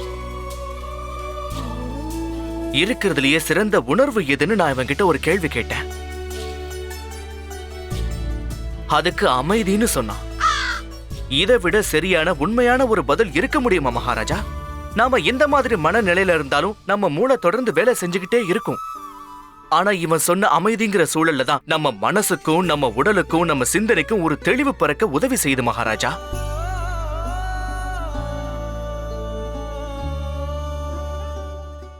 அதுக்கப்புறம் நான் இவன் கிட்ட நம்ம மகாராஜா யாருன்னு கேட்டேன். அதுக்கு இவன் கடவுள்னு சொன்னான். இது உண்மை இல்லையா மகாராஜா? நாம வாழ்ந்துகிட்டு இருக்கிற இந்த பூலோகத்துக்கும் நமக்கும் ஜீவராசிகளுக்கும் உண்மையான மகாராஜாவா இருக்கிறது அந்த கடவுள் தானே? அரசர்களுக்கெல்லாம் அரசர் அந்த பரமேஸ்வரர் தான் சொல்றது பொய்யா என்ன? நாம எல்லாம் அவர் பிரஜைகள் தானே?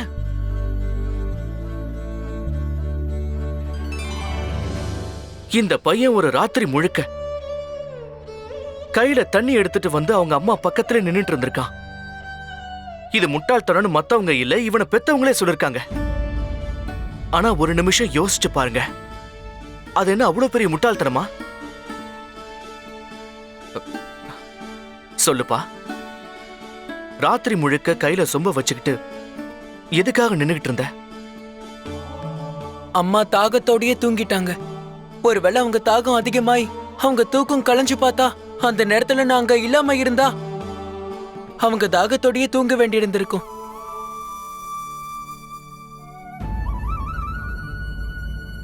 இந்த பையனுக்கு அவங்க அம்மா மேல எவ்வளவு பாசம் பாருங்க மகாராஜா. இப்போ இங்க முட்டாள் யாரு மகாராஜா?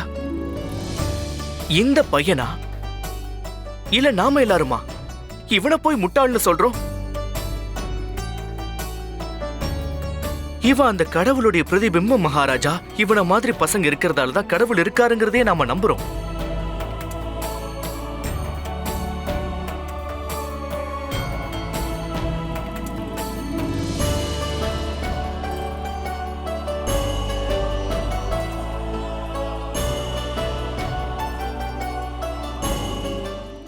இவங்க எல்லாரும் நல்லவங்க மகாராஜா.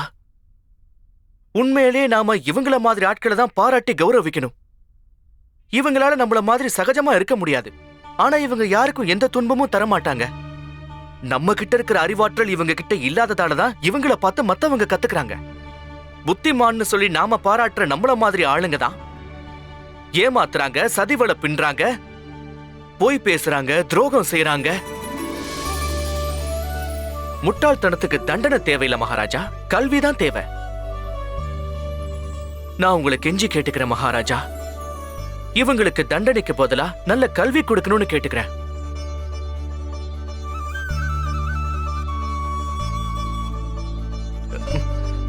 நான் சொல்ல வந்ததெல்லாம் இதுதான் மகாராஜா.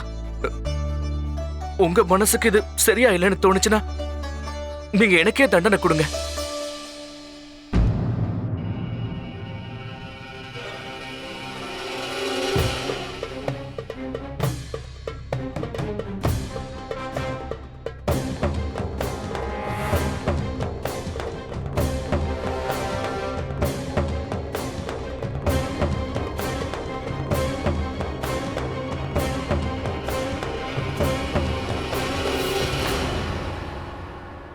பிரமாதம் பண்டிதனே ராமகிருஷ்ணா.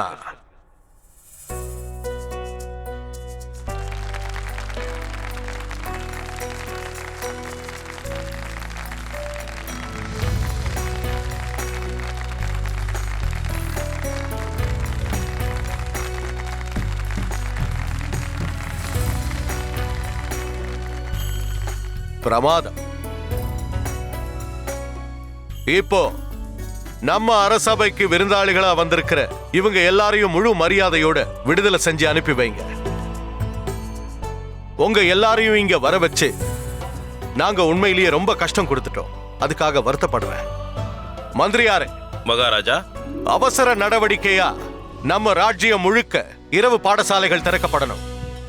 அங்க உன்னதமான கல்வி வழங்கப்படணும். நம்ம ராஜ்யத்துல இருக்கிற எல்லாருமே படிச்சவங்களா இருக்கணும்னு நான் விரும்புறேன். நம்ம நாட்டு மக்கள்ல ஒருத்தர் கூட கல்வி அறிவில்லாம இருக்க கூடாது. இங்க வந்திருக்கிற நம்ம விருந்தாளிகளுக்கு பரிசுகளை கொடுத்து அனுப்புங்க. முழு மரியாதையோட அவங்கள வீடு வரைக்கும் கொண்டு போய் விட்டுட்டு வர சொல்லுங்க. உத்தரவு மகாராஜா.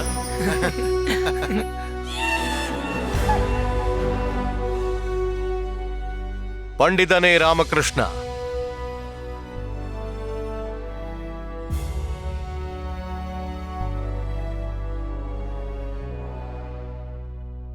உன்ன மாதிரி ஒரு புத்திசாலித்தனமான ஆலோசகர் இருக்கிற ராஜ்யத்துல முட்டாள்கள் இருக்கிறதுக்கான வாய்ப்பே இல்லை. இன்னைக்கு நான் ஒரு முட்டாள்தனமான காரியத்தை பண்றதுல இருந்து நீ தடுத்துட்ட. அதுக்காக உனக்கு நான் நிச்சயமா நன்றி சொல்லியே ஆகணும். இன்னொரு விஷயத்தையும் என்னால மறக்க முடியாது. விஜயநகர சாம்ராஜ்யத்தோட மகாராஜா கிருஷ்ணதேவராயரோட பேரை உச்சரிக்காமலேயே முட்டாள்னு சொன்னத.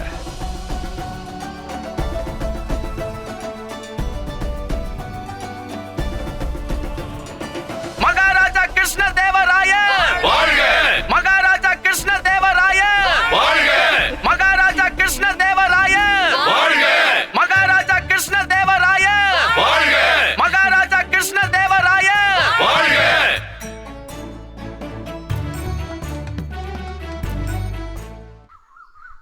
शुक्लां वरदरं शुक्लां बलदलं विष्णुं शशिवर्णं चतुर्भुजां विष्णुं शशिवर्णं चतुर्भुजां प्रसन्नवदनं ध्यायेत् सर्वविघ्नोपशान्तये. ருத்ர பிரச்சோதயாத். என்ன பாக்குற? நீ எனக்கு பகவான் கணபதியோட ஸ்லோகத்தை கத்து தரலன்னு தானே சொல்ல? ஆமா, அததான் கத்து கொடுத்துட்டு இருக்கேன். ஆனா இதுல பகவான் கணபதியே வரலையே, அந்த பேல கூட வரல. இது விஷ்ணு பகவானோட ஸ்லோகம். சிவாய. விஷ்ணுங்கிற வார்த்தை வரும், ஆனா இது பகவான் கணபதியோட ஸ்லோகம் தான். நீ இப்ப சொன்னது எப்படி இழுக்கு தெரியுமா? மரத்துல நட்டுல இருந்துலாமா, பழத்தை சாப்பிட்டது வேளாளு. உனக்கு எதுவுமே தெரியலையே ஷாலுதா. கொஞ்சம் இங்க பாருங்க சின்ன பண்டிதரே, யாராவது ஒரு கேள்வி கேட்டாங்கன்னா அதுக்கான பதில தெரிஞ்சுக்கிற பொறுமையும் ஆர்வமும் இருக்கணும். அந்த ஸ்லோகத்துக்கான அர்த்தத்தை நான் சொல்றேன், இங்க வா வா, எப்படி உட்காரு. சுக்லாம் பர்தரம், அதுக்கு அர்த்தம் என்னன்னா வெண்ணிற ஆடையை தரித்தவர், அதாவது விஷ்ணு. அவர் தூண்லயும் இருப்பாரு, துரும்புலையும் இருப்பாரு. அப்புறம் சசிவர்ணம், அவருடைய ஒளி ஆகாயத்துல தென்படுற சந்திரனோட ஒளியை விட ரொம்பவும் பிரகாசமானது. சதுர்புஜாம், அவருக்கு 4 கைகள் இருக்கும். பிரசன்ன வந்தனம், அவரோட அழகான முகத்துல எப்பவும் கருணையும் அன்பும் நிறைஞ்சிருக்கும். தியாகே, வாங்க எல்லாரும் அவரை நோக்கி தியானம் பண்ணணும்னு அர்த்தம். சர்வ விக்னோ பிரசாந்தஹே, இதுக்கு அர்த்தம் என்னன்னா எல்லா வேதனைகளையும் துக்கங்களையும் கஷ்டங்களையும் போக்கக்கூடியவர்னு அர்த்தம். அப்புறம் விஷ்ணுக்கு அர்த்தம் என்ன தெரியுமா? எல்லா இடத்துலயும் இருக்கக்கூடியவர், எல்லாத்தையும் பார்க்கக்கூடியவர். இது பகவான் விஷ்ணுவுக்கும் பொருந்தும், பகவான் கணபதிக்கும் பொருந்தும். அதுக்கப்புறம் என்ன? தியாகே சர்வ விக்னோ பிரசாந்தஹே, இதுக்கு அர்த்தம் என்னன்னா அவரை உண்மையான மனசோட வேண்டிக்கிட்டா ஒருத்தரோட வலி, வேதனை, துக்கம், மனவலி இப்படி எல்லாத்தையுமே போக்கிடுவார்னு அர்த்தம். ஆனா இது கணபதி பகவானுக்கு மட்டும்தான் சொல்லுவாங்க.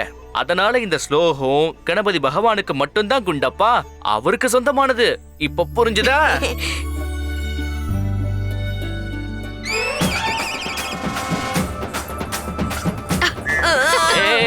என்னாச்சு? நல்ல செய்தியை கேட்க ஆசைப்படுறாங்களாம். யார்கிட்ட இருந்து? கணபதி பகவான் கிட்ட இருந்ததா? இப்படி யாராவது வேண்டிப்பாங்களா என்ன? இவங்க வர கணபதி சதுர்த்தி அன்னைக்கு நம்ம எல்லாரும் சேர்ந்து பூஜை பண்ணணும்னு சொல்றாங்க. அப்புறம் பகவான் கணேஷ் கிட்ட இவங்க வேண்டிக்க போறாங்களா? என்ன வேண்டிக்க போறாங்களா? சாரதா, வெக்கப்பட்டுக்கிட்டே இருக்க போறியா இல்ல அவங்க சொன்னதை சொல்ல போறியா? இவங்க கணபதி பகவான் கிட்ட என்ன வேண்ட போறாங்க தெரியுமா? இவங்களோட மடியில, அவங்க மடியில என்ன? இவங்க மடியில பேரனும் பேத்தி விளையாடணும்.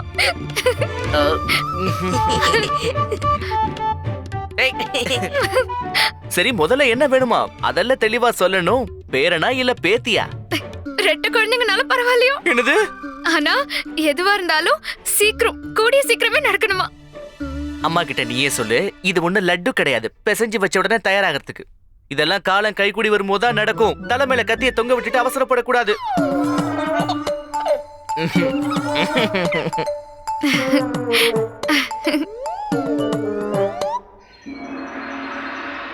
சபை நிர்வாகங்களை தொடங்கலாம்.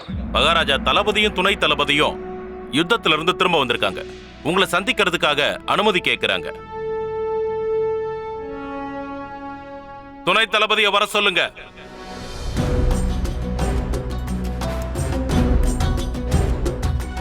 சக்கரவர்த்தி ஸ்ரீ கிருஷ்ணதேவராயர் வாழ்க. மகாராஜருடைய பாதங்களுக்கு இந்த துணை தளபதி தேவேந்திர ராவுடைய பணிவான வணக்கங்கள். துணை தளபதி ஆரே, இந்த வெற்றிக்காக நான் உங்களை மனப்பூர்வமா வாழ்த்துறேன். இந்த தடவை நீங்க யுத்தத்துல ஜெயிச்சிட்டு வந்திருக்கீங்க. அப்படின்னா உங்களுக்கு முன்னாடியே தெரியுமா மகாராஜா? நிச்சயமா வெற்றி செய்தியோட தான் நாங்க உங்களை பார்க்க வருவோம்னு எனக்கு நம்பிக்கை இருந்தது. நீங்க என்ன பார்க்க வர அப்ப வெற்றி செய்தியோட தான் வருவீங்க. ஏன்னா இந்த தடவை வெற்றி அடைஞ்சு திரும்பி வரதை தவிர உங்ககிட்ட வேற வழியும் இல்லையே. மறுபடியும் தாக்குதலுக்கான ஏற்பாடுகளை பண்ணுங்க. இந்த தடவை நம்ம படைகள் அக்கறைக்கு போய் சேர்ந்த உடனே அவங்க போன கப்பல்கள், படகுகள் எல்லாத்தையுமே எரிச்சு சாம்பல் ஆக்கிடுங்க. இந்த வெற்றிக்கான பெருமை உங்களையே வந்து சேரும் மகாராஜா. இல்ல துணை தளபதியாரே, இந்த வெற்றிக்கான பெருமை என்ன சேராது. இந்த வெற்றிக்கான முழு பெருமையும் முழுமுதற் கடவுளான விநாயகரையே போய் சேரும். விநாயகர் எல்லா நல்ல உள்ளங்களுக்கும் தடை இல்லாம செய்றவர். அதே நேரம் துஷ்டர்கள் எல்லாருக்கும் தடைகளை உண்டு பண்றவரும் அவர்தான். யுத்தத்துல வெற்றி பெறணுங்கிற எண்ணத்தை நம்ம மனசுல உண்டு பண்றதும் அவர்தான். அவருடைய ஆசீர்வாதத்தாலையும் வழிகாட்டுதலாலையும் தான் நாம இதுவரைக்கும் இந்த மக்களை பாதுகாத்துக்கிட்டு வரோம். நம்முடைய படைகள் யுத்தத்துக்கு போனதுக்கு அப்புறம் நான் விநாயகர் கிட்ட நம்மோட வீரர்கள் ஒவ்வொருத்தரோட உயிருக்காகவும் பிரார்த்தனை பண்ண, அவங்க வெற்றி பெற வேண்டிக்கிட்ட, அதோட ஒரு தீர்மானமும் எடுத்துக்கிட்ட. இந்த யுத்தத்துக்கு அப்புறம் வரப்போற விநாயகர் சதுர்த்தி அன்னைக்கு விநாயகரோட அந்த உற்சவத்தை விமர்சையா கொண்டாடணும்னு முடிவெடுத்த. உங்களுக்கு நீங்க அடைஞ்ச இந்த வெற்றிக்காக மனப்பூர்வமான வாழ்த்துக்கள். இதுல பங்கேற்றுக்கிட்ட ஒவ்வொரு வீரனுக்கும் என்னுடைய சார்பா உடனடியா பரிசுகளை கொடுக்கறதுக்கு ஏற்பாடு பண்ணுங்க மந்திரியாரே. உத்தரவு மகாராஜா. குருதேவா, விநாயகரோட அருளால நம்முடைய எல்லா வீரர்களும் உயிரோட திரும்பி இருக்காங்க. என்னுடைய வேண்டுதலை நிறைவேற்ற வேண்டிய நேரம் வந்துருச்சுன்னு நினைக்கிறேன். என்னுடைய ஆசை என்னன்னா, வர விநாயகர் சதுர்த்தி அன்னைக்கு நம்ம அரண்மனையில விநாயக பெருமானுக்கு நாம கொடுக்க போற வரவேற்பு எப்படி இருக்கணும்னா விஜயநகர சாம்ராஜ்யத்தோட வரலாற்றுல எழுதப்படுற அளவுக்கு இருக்கணும். குருதேவா, இத பத்தி நீங்க என்ன சொல்ல நினைக்கிறீங்க? இதத்தான், இதையே தான் நானும் சொல்லணும்னு நினைச்சேன் மகாராஜா. இது அந்த பகவான் ஸ்ரீ கணேசரோட லீலை மகாராஜா. அவரோட 2 பக்தர்களுக்கும் ஒரே மாதிரியான எண்ணம் தோணுது இல்லையா? எந்த விஷயம் என்னோட மூளைக்குள்ள ஓடிக்கிட்டு இருந்ததோ அதே விஷயத்த நீங்களும் யோசிச்சிருக்கீங்க. நம்ம 2 பேரோட எண்ணங்களும் ஒரே மாதிரி இருக்குன்னு நினைக்கும் போது எனக்கு ரொம்ப சந்தோஷமா இருக்கு. இன்னொரு விஷயம், இன்னையில இருந்து 10 நாளைக்கு விநாயக பெருமான் இங்க ஸ்தாபிச்சு இருக்கிற வரைக்கும் நம்ம அரண்மனையில நம்ம நாட்டு மக்கள் எல்லாரையும் வரவழைச்சு ஒரு மகா பூஜையை நடத்தணும். அப்படியே ஆகட்டும் மகாராஜா, அதுல எந்த மாற்றமும் இருக்காது. வர விநாயகர் சதுர்த்தி அன்னைக்கு விநாயகருக்கு இந்த அரண்மனையில நாம கொடுக்க போற வரவேற்பு எப்படி இருக்கணும்னா அதை பார்த்து இந்த மொத்த உலகமும் அசந்து போகணும் மகாராஜா. நீங்க இந்த பொறுப்பை என்கிட்ட ஒப்படைச்சிருங்க மகாராஜா. எல்லா ஏற்பாடுகளும் என்னோட மேற்பார்வையில கச்சிதமா நடக்கும். நான் இன்னொரு விஷயத்தையும் சொல்லணும்னு நினைச்சேன். தினமும் நம்ம ராஜ நர்த்தகி சௌதாமணியோட பக்திமயமான நடன நிகழ்ச்சியை நடத்தினா நல்லா இருக்கும்னு நினைக்கிறேன். அது மூலமா நம்ம ராஜ்யத்துல இருக்கிற எல்லா மக்களும் விநாயக பெருமானோட பக்தியில மூழ்கி ஆனந்தத்தை அடைவாங்க. குறுக்கிடுறதுக்கு மன்னிக்கணும், நான் பேசலாமா? சொல்லு பண்டிதனே ராமகிருஷ்ணா, சொல்ல வந்த விஷயத்த சொல்லு. மகாராஜா, 10 நாளைக்கு ராஜ நர்த்தகியோட நடனம் மட்டும்தானா இந்த உற்சவத்தை உற்சாகமா நடத்த முடியாம போகவும் வாய்ப்பு இருக்கு இல்லையா? அவங்க நாட்டியத்தை நாம எப்ப வேணும்னாலும் பார்க்கலாமே. இதுல புதுசா என்ன இருக்கு? அப்படின்னா புதுசா என்ன பண்ணணும்னு சொல்லு. நானே மிருதங்கத்தை எடுத்து வாசிச்சுக்கிட்டே இருக்கட்டுமா? இந்த கிழவன் தெருக்கூத்தாடி மாதிரி வாசிக்கத்தான் லாய்க்கப்படுவா. அடே கூத்தாடி மாதிரி வாசிக்கிறது விடு. ஒருவேளை பாட்டு பாட போறோன்னு களத்துல இறங்கிட்டான்னு வச்சுக்க, அந்த வெறுப்போட இந்த ஆளை கொன்னுடுவா. மகாராஜா, பண்டிதர் ராமகிருஷ்ணன் சொன்னதை நான் 100% ஆமோதிக்கிறேன். நீங்க அனுமதி கொடுத்தீங்கன்னா என்னோட விருப்பத்தை சொல்ல நினைக்கிறேன். சொல்லுங்க மந்திரியாரே. மகாராஜா, பகவான் கணேசனோட பக்தர்களுக்கு இந்த விஷயம் நல்லா தெரிஞ்சிருக்கும். இஷ்ட தெய்வமான இவருதான் 64 கலைகளையும் உருவாக்குனாரு. எல்லாத்துலயும் கை தேர்ந்தவர். அதனால அவரை விட பெரிய கலைஞர் வேற யாரா இருக்க முடியும் சொல்லுங்க? அவரே ஒரு பெரிய கலை பிரியருங்கிறதுனால ஒரு இசை போட்டியை நடத்தினா நல்லா இருக்கும்னு நினைக்கிறேன். அதுல நம்ம நாட்டை சேர்ந்தவங்க மட்டும் இல்ல, இந்த உலகத்துல இருக்கிற கலை பிரியர்களையும் கலை போட்டிதாரர்களையும் நாம் இதுல பங்கேற்க வைக்கலாம். ஒரு சிறந்த இசை போட்டியை நடத்தி சங்கீத மழையை பொழிய வைக்கலாம். அப்புறம் அதுல ஜெயிச்சவங்களுக்கு தகுந்த பரிசை வழங்கி அவங்கள கௌரவிக்கலாம். ரொம்ப அருமையான யோசனை மந்திரியாரே. நீங்க சொன்ன இந்த யோசனையை கேட்டு எனக்கு ஒரு விஷயம் தோணுது. நாம ஏன் பகவான் ஸ்ரீ கணேசருக்கு நன்றி செலுத்துற வகையில சந்திரமணி வைரத்தை சமர்ப்பிக்க கூடாது?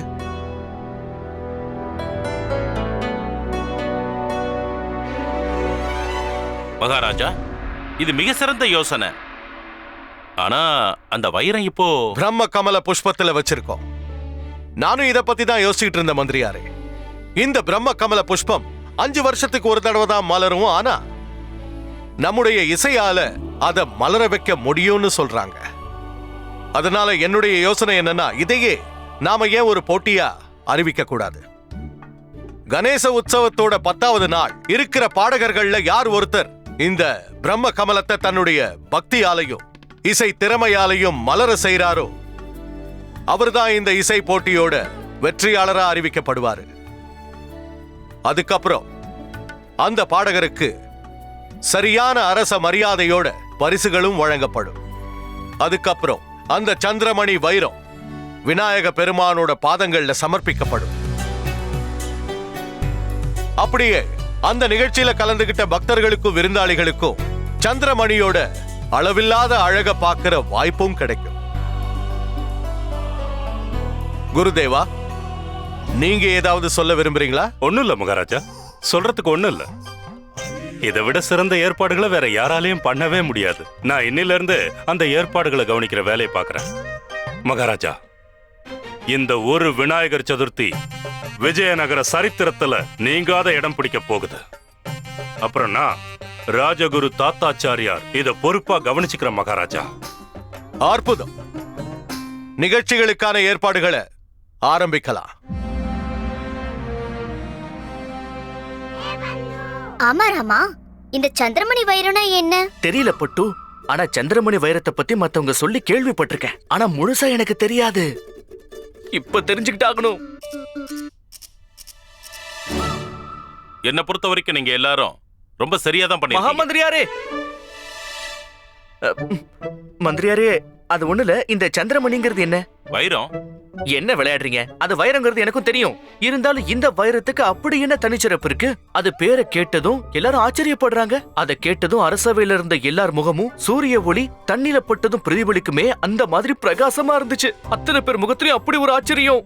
அந்த வைரத்துக்கு அப்படி என்ன சிறப்பு இருக்கு மந்திரியாரே? அந்த வைரத்தை பத்தி எவ்வளவு புகழ்ந்தாலும் அதுக்கு ஈடு இணையே இருக்காது. இந்த உலகத்துல இருக்கிற எந்த மொழியாலையும் அந்த அருமையான வைரத்தை பாராட்ட ஒரு சிறந்த வார்த்தை கூட கிடைக்காது. அந்த மாதிரி ஒரு ஒளி, அப்படிப்பட்ட பேர் அழகு, அதை பார்த்த உடனே மயங்கிடுவாங்க. அந்த மாதிரியான ஒரு ஈர்ப்பை இதுவரைக்கும் யாரும் பார்த்திருக்கவே மாட்டாங்க, இனிமேலும் பார்க்க முடியாது. உங்களை பாராட்டியே ஆகணும். கவிஞர் மாதிரி இல்ல பேசுறீங்க. இந்த மாதிரி சாதாரண வைரத்தை இன்னும் அழகாக்கிறதுக்கு உங்களை மாதிரி தான் பேச கத்துக்கணும். சாதாரண வைரமா?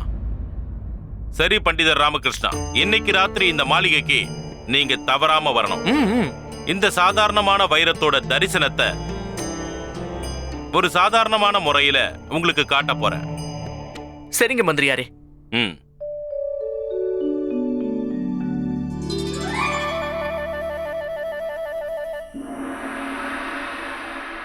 வாங்க ராமகிருஷ்ணா, இந்த முறையில வைரத்தை பார்க்கறது தடை செய்யப்பட்டிருக்கு.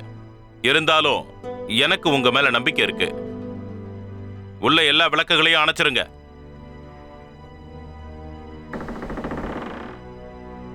உள்ள போலாமா?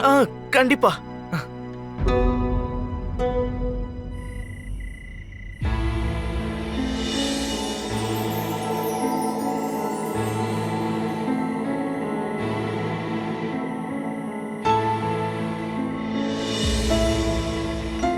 பண்டிதர் ராமகிருஷ்ணா, இந்த மலரை பிரம்ம கமலம்னு சொல்லுவாங்க.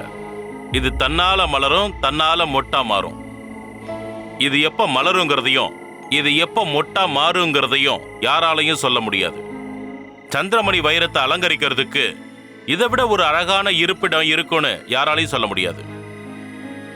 ஆனா இது உண்மையிலேயே இருக்க வேண்டியது பகவான் ஸ்ரீ கணேஷோட பாதங்கள்ல. இந்த சந்திரமணி வைரம் ரொம்ப விலை உயர்ந்ததா இருக்கும் இல்லையா?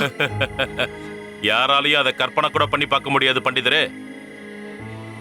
தோராயமா இதோட மதிப்பை சொல்லணும்னா 2 ராஜ்யங்களை வித்து வாங்கலாம்னு நினைக்கிறேன். அப்படியா? இந்த வைரம் யாருகிட்ட இருக்கோ அவங்க 7 தலைமுறைகளை சேர்ந்தவங்க மட்டும் இல்ல, யார் அவங்க வீட்டுக்கு வெறுங்கையை வீசிட்டு வந்தாலும் சரி, அவங்கள மறுபடியும் வெறுங்கையோட திரும்ப அனுப்பி வைக்காது.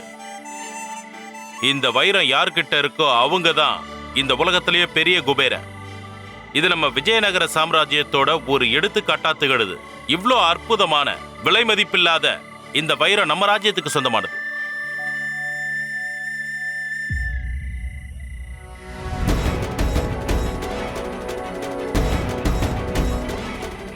பிரச்சனை ஆரம்பிச்சிருச்சு.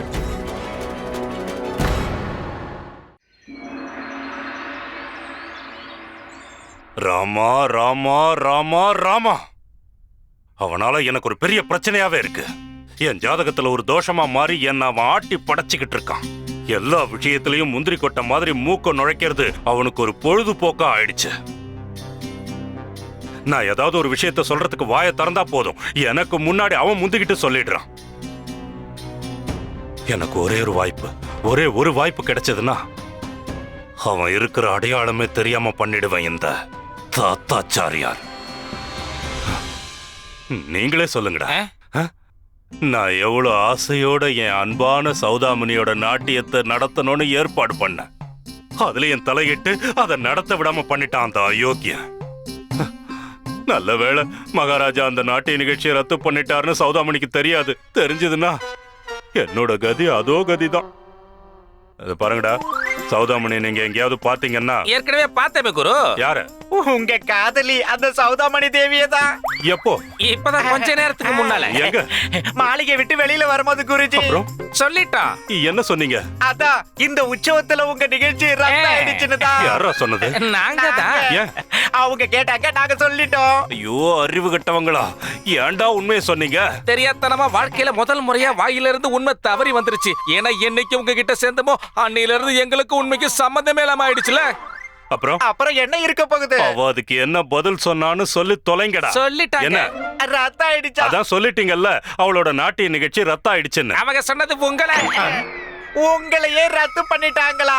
சௌதாமணிக்கு உங்க முகத்தை பாக்குறதுக்கு பிடிக்கவே இல்லைன்னு சொல்லிட்டாங்க குருஜி.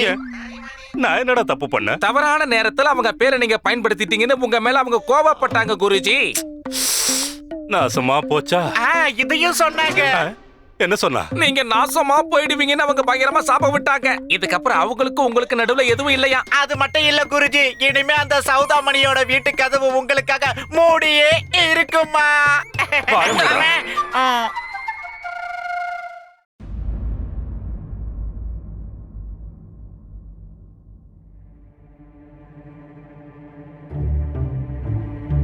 தூக்குங்க. எதை தூக்கணும்? என்ன தூக்கிட்டு போய் எங்க வச்சாலும் என்னோட அழகு குறையவே குறையாது. ஏன்னா எந்த கோணத்துல வச்சு பார்த்தாலும் நான் அழகா தான் இருப்பேன். என்ன பாக்குறதுக்கு ஒவ்வொரு கோணமா ஒன்னும் அலையெல்லாம் வேண்டாம். ஏதாவது நடக்கணும் சாரதா, ஏதாவது நடக்கணும். அது இப்படி சுத்திட்டே இருந்தா எப்படி நடக்கும்? வந்து என் பக்கத்துல உட்காருங்க, அப்பதான் நீங்க சொல்றது நடக்கும். அது மட்டும் இல்லாம அம்மாவோட ஆசை அப்பதான் நிறைவேறும்.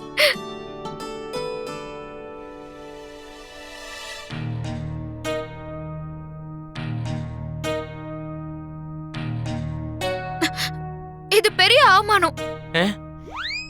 என்னது?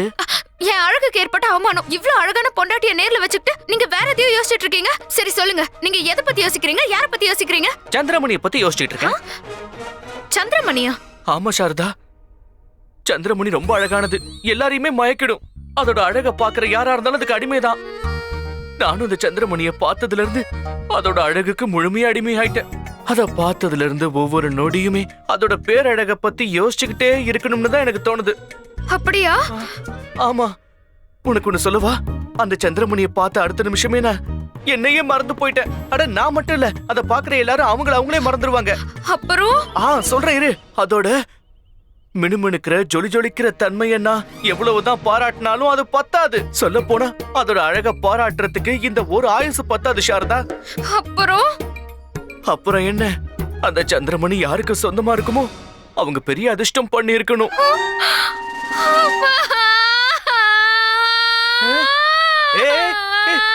என்னாச்சு உனக்கு? இரு இரு, என்னாச்சு? என் வாழ்க்கையே போச்சு, எல்லாம் போச்சு. என்ன இவன் நடந்தது எதையுமே சொல்லாமலேயே இவன் என் வாழ்க்கை போயிடுச்சுன்னு ஒப்பாளி வச்சுக்கிட்டு இருக்கா. என்னமா என்ன சொன்னாருன்னு நீங்களே அவர்கிட்ட கேளுங்க. இவ எதுக்காக அழுவுறான்னு எனக்கு எப்படி தெரியும்? நீங்களே கேளுங்களேன். நீங்க தானே கொஞ்ச நேரத்துக்கு முன்னாடி அந்த சந்திரமணியோட அழக பத்தி சொல்லிட்டு இருந்தீங்க. சரி, அதுக்கு என்ன இப்போ? நான் மோசம் போயிட்டேன், என் வாழ்க்கையே போச்சு. அதுக்கு அப்புறம் என்ன நடந்ததுன்னு சொல்லு. இவரோட வாழ்க்கையில இன்னொரு பொண்ணு வந்துட்டா. அவளோட பேரு சந்திரமணி. கொஞ்ச நேரத்துக்கு முன்னாடி அழக பத்திலாம் சொன்னாரு தெரியுமா? ஐயோ, சந்திரமணி வைரம் வைரம். பாத்தீங்களா, மறுபடியும் அவள வைரம்னு சொல்றாரு. அம்மா, வைரத்தோட பேரு தாமா சந்திரமணி. பாத்தீங்களா, கண்ணு மூடிட்டு இருந்தாலும் அவளோட பேரை சரியா சொல்றாரு. வாய் மூடு, கத்தி கிழப்புடுங்க. முதல்ல நான் சொல்றத முழுசா கேட்டதுக்கு அப்புறமா நீங்க கத்தி எடுத்துக்கோங்க. நான் சொன்னது ஒரு அழகான விலை மதிப்பில்லாத ஒரு அற்புதமான வைரம். இன்னைக்கு அரசவையில என்ன நடந்துச்சுன்னா, சரியான அரச மரியாதையோட பரிசுகளும் வழங்கப்படும். நம்ம அரண்மனையில இந்த தடவை ஒரு மகா பூஜையை நடத்தணும். அதுக்கப்புறம் அந்த சந்திரமணி வைரம் விநாயக பெருமானோட பாதங்கள்ல சமர்ப்பிக்கப்படும். இப்ப என்னோட சந்தேகம் என்னன்னா, சந்தேகம் கூட இல்ல, நான் முழுசாவே நம்புறேன். இந்த மாதிரி அழகான அற்புதமான வைரத்தை வெட்ட வெளியில வச்சா இந்த உலகத்துல இருக்கிற எல்லா திருடர்களுக்கும் திருடவான்னு கூப்பிடுற மாதிரி ஆயிடும். நான் இத பத்தி தான் யோசிச்சுக்கிட்டு இருந்தேன். ஆனா இவ என்னடா நான் சொன்னதை அப்படியே தலைகீழா புரிஞ்சுக்கிட்டு என்னைய சந்தேகப்பட ஆரம்பிச்சிட்டா. இத நீங்க முதல்லயே சொல்ல வேண்டியதானே? நீ முதல்ல தெளிவா கேட்டுக்க வேண்டியதானே? எனக்கு விளக்கறதுக்கு வாய்ப்பு கொடுத்தியா? அதுக்கு முன்னாடி நீயே முந்திக்கிட்ட. என்னமா இவங்க என்ன சொல்ல வராங்கன்னா, அத பத்தி நீ கவலைப்பட வேண்டிய அவசியம் இல்லங்கறாங்க. நீ எதை பத்தியாவது கவலைப்பட ஆரம்பிச்சேனா அது அப்படியே நடந்துருமா. மத்தவங்க விஷயத்துல மூக்கு நடிக்கிற வேலையே வேண்டாம். அந்த வைரத்தை எப்படி பாதுகாக்கணும்ங்கற பொறுப்பு அந்த மாளிகையோட காவல் அதிகாரிகளோடது, உன்னோடது இல்ல. இதுக்கு மேலயும் அந்த மாளிகைக்கு நீ போய் அந்த வைரத்தை பத்தி யார்கிட்டயும் வாய திறக்க கூடாது, அமைதியா இருக்கணும். சரி சரி.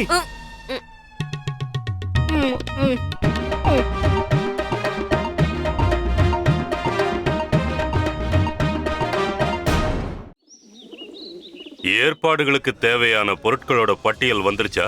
எப்பவோ வந்துருச்சு குருஜி, இதோ அதோட பட்டியல். ஒவ்வொரு பொருளோட விலைக்கு பக்கத்துலயும் ஒரு பூஜ்ஜியத்தை சேர்த்துக்கங்க.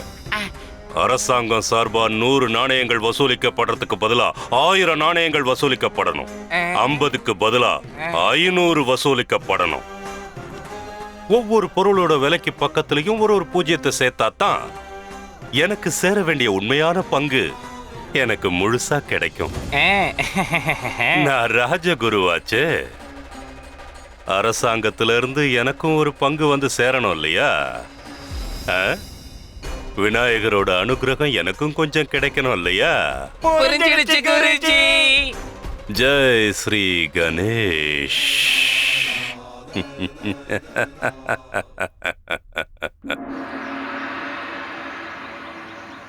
அவ்வளவுதான் மகாராஜா, இதுதான் கடைசி பொருட்களுடைய பட்டியல். உலர்ந்த திராட்சை 40 மூட்டை, பாதாம் 100 மூட்டை, மைதா 5000 மூட்டை, அப்புறம் 6000 பானை நெய், முந்திரி 40 மூட்டை. அவ்வளவுதான் மகாராஜா, பட்டியல் முடிஞ்சிருச்சு. இந்த சின்ன பட்டியலை தயாரிச்சது எங்க குருஜி தான் மகாராஜா. ராமகிருஷ்ணா, மன்னிக்கணும் மகாராஜா, சபைக்கு வர கொஞ்சம் தாமதம் ஆயிடுச்சு. கொஞ்சம் தாமதமா? இந்த அரசவையோட நிகழ்வு 2வது கட்டத்துக்கு போய்கிட்டு இருக்கு. இத தாமதம்னு சொல்ல மாட்டாங்க, அரசவையோட பொன்னான நேரத்தை அவமதிக்கிறதுன்னு சொல்லுவாங்க. நான் சொல்றது புரியுதா இல்லையா?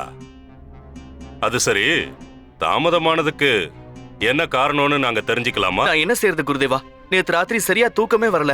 என் மனசு நிறைய ஒரே கவலையா இருந்துச்சு. அதனாலதான் தூங்க முடியல. கவலைப்பட்டாராம். கவலையா?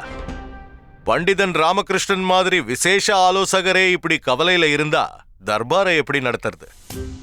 இந்த சூழ்நிலையில எல்லாரை விடவும் அதிக சந்தோஷமா இருக்க வேண்டியது நீதானே. ஏன்னா இவ்வளவு பெரிய ஏற்பாடுகள் எல்லாம் நடந்துகிட்டு இருக்கு, எல்லா பக்கமும் கொண்டாட்டங்கள் நிறைஞ்சிருக்கு.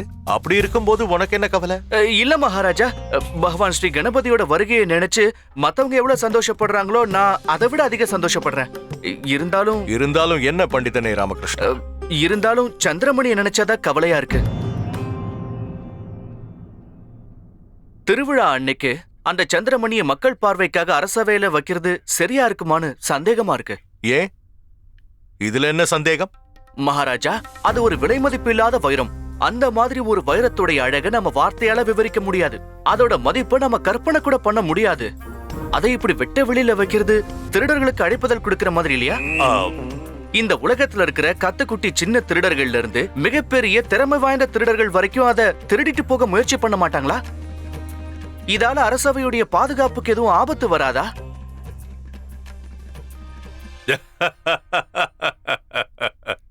நம்ம சிறப்பு ஆலோசகர் இன்னும் தூக்கத்துல தான் இருக்கார் போல இருக்கு. என்ன பேசுறாருன்னு அவருக்கே புரிய மாட்டேங்குது. முழிச்சுக்கங்க. விடிஞ்சு ரொம்ப நேரம் ஆச்சு.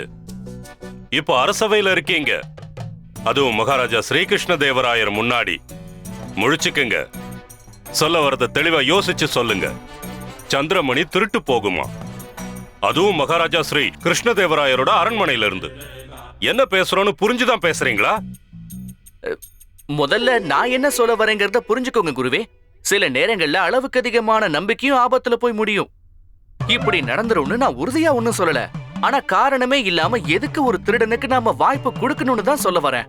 யாரோ ஒரு நபர் சந்திரமணி மேல ஆசைப்பட்டு இவ்வளவு புனிதமான ஏற்பாடுகளை கெடுக்கிறதுக்கு வாய்ப்பு தரலாமா சொல்லுங்க? அதுக்கு நிறைய வாய்ப்பு இருக்கு. அதை திருடிக்கிட்டு போக வாய்ப்பு இருக்கு.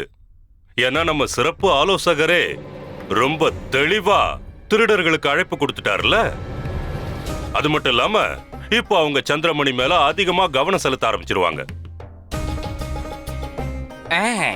அனுபவம் இல்லாத ஒருத்தர் இப்படித்தான் நடந்துக்குவாங்க. இதுக்கெல்லாம் ஒரு தனிப்பட்ட தகுதி வேணும். இவரே இப்போ அழைப்பு விடுத்துட்டாரு.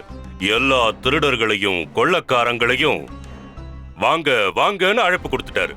விலை மதிக்க முடியாத சந்திரமணிய அரசவையில வச்சிருக்காங்க, அதை திருடுறதுக்கு வாங்கன்னு சொல்லிருக்காரு. இப்படி கூப்பிட்டா யாரு தான் வரமாட்டாங்க சொல்லுங்க? இப்ப இவரு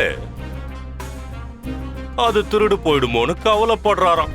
கொஞ்சம் இருங்க குரு தாத்தாச்சாரியரே. நம்ம பண்டிதன் ராமகிருஷ்ணன் தன்னுடைய கடமையை தான் செஞ்சுக்கிட்டு இருக்கான். ஆலோசனை கொடுக்க வேண்டியது அவன் கடமை, அதைத்தான் செய்யறான். நாம இவன் சொல்றத கவனமா கேட்டுதான் ஆகணும். சரி, நீ சொல்லு ராமகிருஷ்ணா, நீ இப்ப என்ன சொல்ல வர? நாம இந்த விலை மதிப்பில்லாத சந்திரமணிய பார்வைக்கு வைக்க கூடாதுன்னு சொல்றியா? ஆனா அது எப்படி சாத்தியமாகும்? இத பத்தி அறிவிச்சாச்சு, அழைப்புகள் அனுப்பியாச்சு. அதோட இந்த விழாவின் முக்கிய அம்சமே சந்திரமணிய மக்கள் பார்வைக்கு வைக்கிறது தானே. இது பாருங்க மகாராஜா, ஒருவேளை சந்திரமணிய மக்கள் பார்வைக்கு வைக்கலன்னா அப்புறம் விஜயநகர சாம்ராஜ்யத்தை பார்த்து எல்லாரும் ஏளனமா சிரிப்பாங்க. அப்படி நாம நிச்சயமா நடக்க விடக்கூடாது. சந்திரமணிய மக்கள் பார்வைக்கு வச்சே தீரணும் மகாராஜா. ஏன்னா இது மகாராஜா ஸ்ரீகிருஷ்ண தேவராயரோட தன்மானம் பத்தின பிரச்சனைங்கிறதுனாலதான் சொல்றேன். என்ன மன்னிச்சிருங்க குருதேவா. என்னால இப்போ ராமகிருஷ்ணன் சொல்றதையும் அவ்வளவு லேசா எடுத்துக்க முடியாது. ஒருவேளை ராமகிருஷ்ணன் சொல்ற மாதிரி உண்மையிலேயே நடந்தா என்ன பண்றது? அப்படின்னா அந்த பொறுப்பை இவர்கிட்டயே ஒப்படைச்சிருங்க மகாராஜா.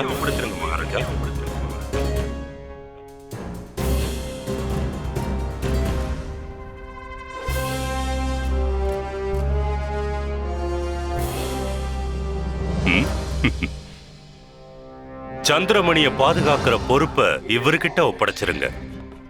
இவர்கிட்ட ஒப்படைக்கிற இந்த பொறுப்பை இவரு சரியா செய்வார்னு எனக்கு நம்பிக்கை இருக்கு. ஏன்னா இவர் தான் திறமையான புத்திசாலியான பண்டிதராச்சே. இவரோட அறிவாற்றலை இவர் நல்லா பயன்படுத்துவாரு. ஆனா குருவே. குருதேவா, ரொம்ப நல்ல விஷயத்த சொல்லிருக்கீங்க. நான் இன்னையிலிருந்து, இந்த நொடியிலிருந்து, இந்த கணமே சந்திரமணியோட பாதுகாப்புக்கான முழு ஏற்பாடுகளையும் செய்யற பொறுப்பை ராமகிருஷ்ணன் கிட்ட ஒப்படைக்கிறேன்.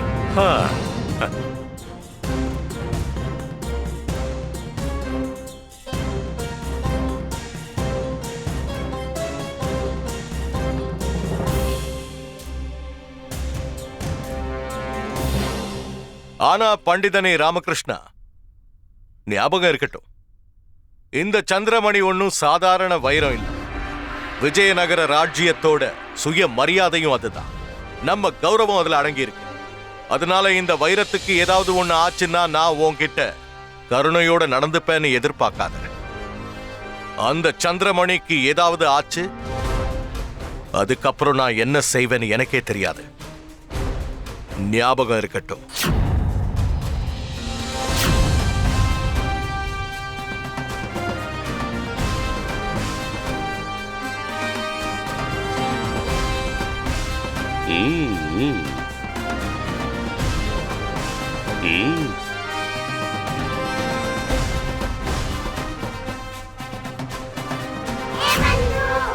பாத்தியா, பிரச்சனையை நீ வேலை கொடுத்து வாங்கிக்கிற.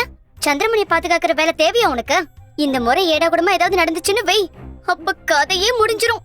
அப்புறம் நீ, நான், அம்மா, சாரதா, குண்டப்பா எல்லாரும் மண்ணுக்குள்ளதான் இருப்போம். பண்டிதனே ராமகிருஷ்ணா, இது விஷயமா நீ ஏதாவது சொல்ல விரும்புறியா?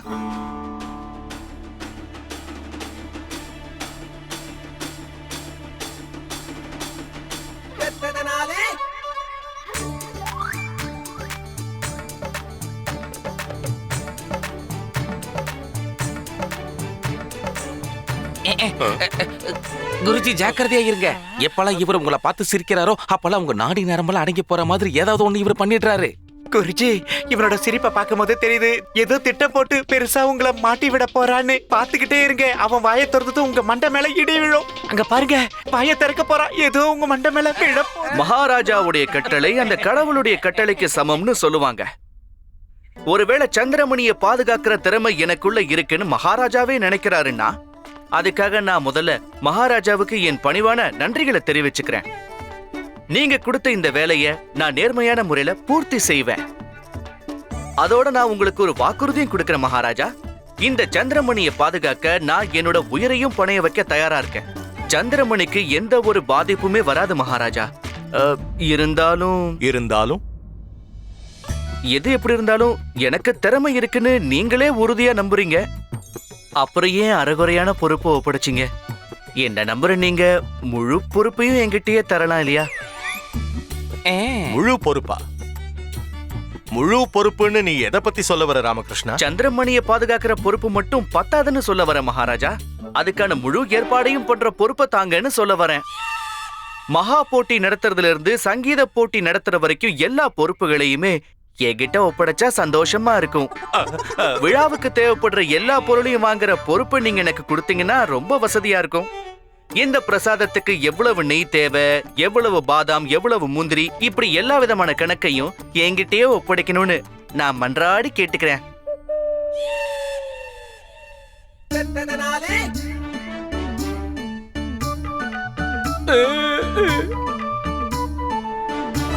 உனக்கு என்ன புத்தி கெட்டு போச்சா? நீ என்ன நினைச்சுக்கிட்டு இருக்க? வாய்க்கு வந்தபடி எல்லாம் பேசிட்டு இருக்க. உன்கிட்ட என்ன பொறுப்பை ஒப்படைக்கிறாங்களோ அதை மட்டும் செஞ்சா போதும், புரிஞ்சுதா? மத்தவங்க விஷயத்துல நீ தலையிடாத. அதை பாத்துக்கதான் நான் இருக்கேன் இல்லையா?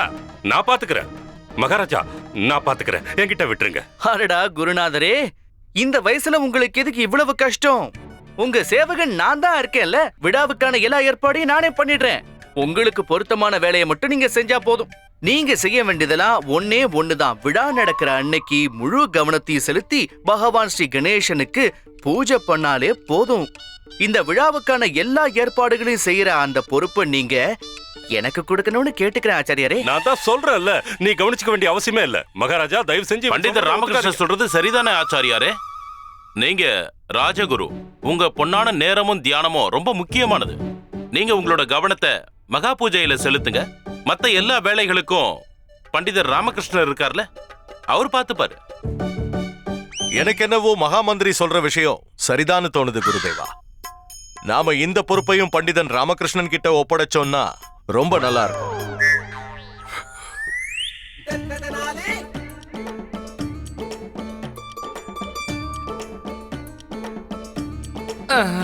பண்டிதனை ராமகிருஷ்ணா, சந்திரமணியோட பாதுகாப்பு ஏற்பாடுகளை செய்யறது மட்டும் இல்லாம இந்த விழாவோட மொத்த ஏற்பாடுகளுக்கான பொறுப்பையும் நான் உங்ககிட்டயே ஒப்படைக்கிறேன்.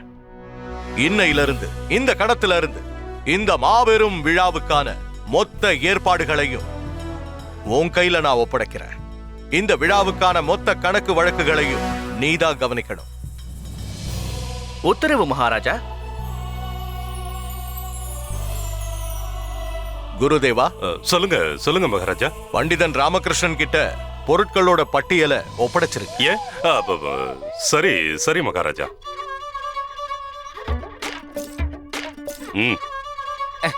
சொன்ன கேட்கணும்.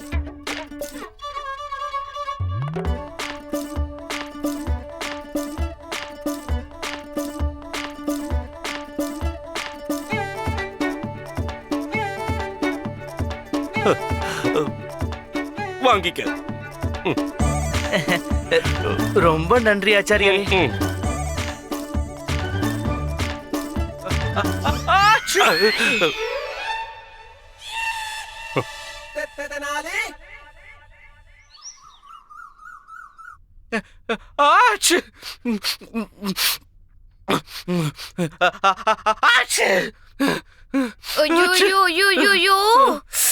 கொஞ்சம் பொறுத்துக்கோங்க.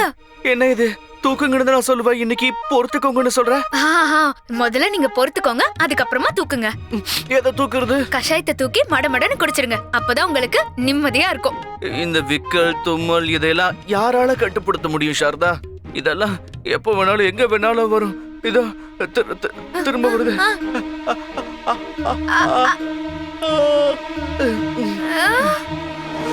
பாதியில நின்னுடுச்சு.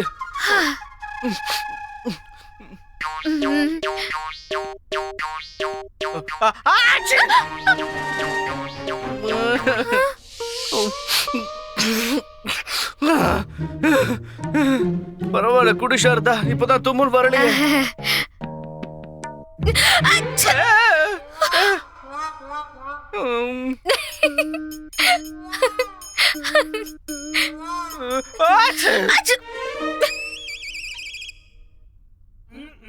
இந்த வீட்ல எதுவுமே சரியில்லை. தினம் ஏதாவது ஒரு பிரச்சனை வந்துகிட்டே இருக்கு. இந்த வீட்டுக்கு யாரோட கண்ணு பட்டுச்சுன்னே தெரிய மாட்டேங்குது. நீ கவலைப்படாத சாரதா, லாமாவ கஷாயத்தை நான் குடிக்க வைக்கல. என்னாச்சு?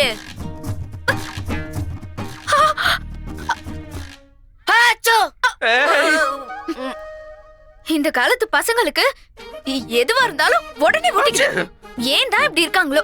லேசான ஜலதோஷம் தான். சீச்சி சீச்சி சீச்சி, மூக்குல இருந்து தார தாரையா ஒழுகிட்டே இருக்கு. என்ன பாருங்க, நான் எவ்வளவு ஆரோக்கியமா இருக்கேன்னு. நோய் நொடியெல்லாம் விட்டு தள்ளுங்க, ஒரு சின்ன தும்மல் கூட எனக்கு வராது. என்னமா பேசுறீங்க? தும்மல் கூட வராதா? அது எப்படி சாத்தியமாகும்? அம்மா அவங்களோட மூக்க முழு கட்டுப்பாட்டுல வச்சிருக்காங்களாம். அது எப்படி வேலை செய்யும் அவங்களுக்கு தான் தெரியுமா. தும்பலுக்காக கூட அது கீழே இறங்கி வராதான். அம்மா தும்பிட்டாங்க.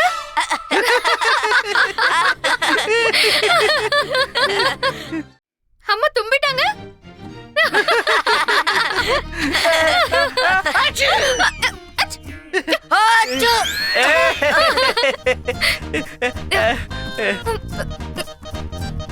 என்னது? இந்த ராமாவாலதான் நம்ம எல்லாருக்கும் இது ஓட்டிக்கிச்சு. இது குடுக்கிற வரைக்கும் இவனை விடாத. கை காலை கட்டி போட்டாவது இந்த கஷாயத்தை வாயில ஊத்தி விடுங்க. இல்லனா அரசவைக்கு போய் எல்லாரும் முன்னாடியும் தும்பிட்டே தான் இருப்பா. என்ன பேசுற? நாளைக்கு நான் விருந்தாளிகள் எல்லாம் போய் வரவேற்கணுமே, நான் என்ன பண்றது? தும்மிக்கிட்டேவா அவங்கள எல்லாம் வரவேற்க முடியும்? சாரதா, ஏதாவது பண்ணு. அம்மா, தும்மல நிறுத்த ஏதாவது செய்யுமா? என்ன குணப்படுத்தி விடுங்களேன். இசைக்கலைஞர்கள் வர்ற நேரம் ஆயிடுச்சு. குறிப்பா சொல்லணும்னா மேற்கத்திய இசை பாடகி கிளாரா. அவங்களோட பாட்டை கேட்டு மயங்காதவங்களே இந்த உலகத்துல இல்ல. அவங்கள சிறப்பு விருந்தினரா இங்க வர வச்சிருக்கோம். வணக்கம் குருநாதா, நீங்க இங்க எப்படி? நான் எங்க வரலாம் வரக்கூடாதுன்னு உங்ககிட்ட அனுமதி கேட்டுதான் வரணுமா என்ன? இல்ல இல்ல இல்ல, அப்படியெல்லாம் இல்ல. வேற எப்படி? இல்ல, அது வந்து என்னன்னா ஒரு சின்ன ஆர்வம். ராஜகுரு அரண்மனை வாயில்ல உங்களுக்கு இங்க என்ன வேலைன்னு யோசிச்சு பார்த்தேன். அது வந்து நான் அதாவது வரவேற்கிறதுக்கு இங்க வர விருந்தாளிகளே எங்க குருஜி சுயமா வரவேற்கிறதுக்கு இங்க வந்திருக்காரு. இதுல உங்களுக்கு என்ன பிரச்சனை பண்டிதரே? என்ன சொல்றீங்க நீங்க?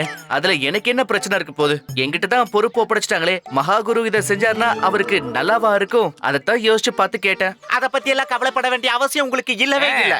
இந்த காரியத்தை செய்யறதுக்கே எங்க குருஜிக்கு ஆட்சேபனை இல்லனா நீங்க எதுக்கு தேவையில்லாம உங்க மண்டையில போட்டு அதை குழப்புன்னு குழப்பிக்கிட்டு இருக்கீங்க? இவரு நினைச்சாருன்னா எவ்வளவு வேணாலும் கீழே இறங்கி வருவாரு. சரிதானே குருஜி? இல்ல, எங்க குருஜி வந்திருக்கிறது அந்த வெளிநாட்டு பாடகியோட அழக ரசிகன் நினைச்சுக்கிட்டு இருக்கீங்களா? இல்ல, ஒரே ஒரு விருந்தாளி அழகா பார்த்து ரசிக்க ஏன் வர போறாரு? கொஞ்சம் மூளை இருந்தா அதை பயன்படுத்தி பாருங்க. அந்த மாதிரி எதுவும் இங்க கிடையாது. அப்படி இல்லடா கனி, இவங்க என்ன நினைக்கிறாங்க தெரியுமா? நம்ம குருஜி அந்த வெளிநாட்டு பாடகையை வரவேற்கிறதுக்காக ராத்திரி எல்லாம் தூங்காம முழிச்சுக்கிட்டு இருக்காருன்னு நினைச்சுக்கிட்டு இருக்காங்க. இதுக்காக தான் காத்துக்கிட்டு இருக்கிறதா நினைச்சுக்கிட்டு இருக்காங்க.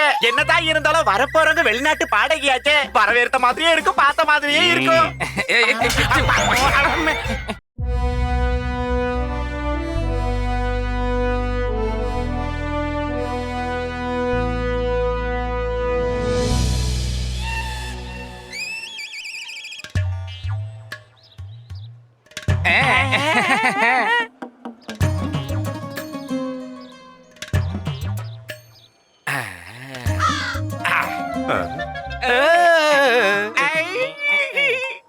ஓம் ஸ்ரீ ராமச்சந்திர பிரபு வாழ்க வாழ்க.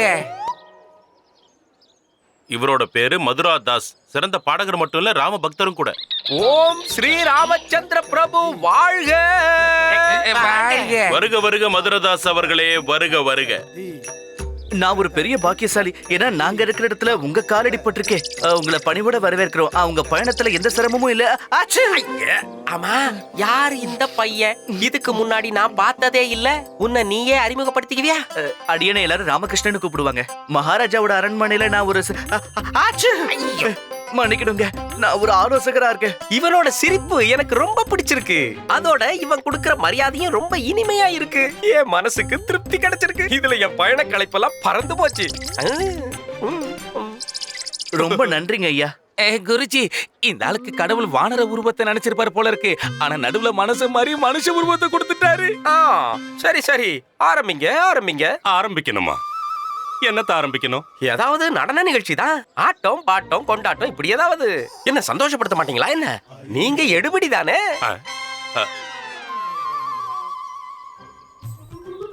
எடுபடியா? என்ன பார்த்தா உங்களுக்கு எடுபடி மாதிரியா தெரியுது? நான் அரசவையில ராஜகுரு பதவியில இருக்கேன். நான் தான் ராஜகுரு தாத்தாச்சாரியார். அப்படியே பொசுக்கிடுவேன். மன்னிச்சிருங்க மன்னிச்சிருங்க பிரபு, மன்னிச்சிருங்க. எனக்கு எப்படி தெரியும் நீங்க தான் தாத்தாச்சாரியார்னு? இந்த விருந்தாளிய அவரோட அறைக்கு கூட்டிட்டு போங்க. ராமா, என்ன ஆளுவன்?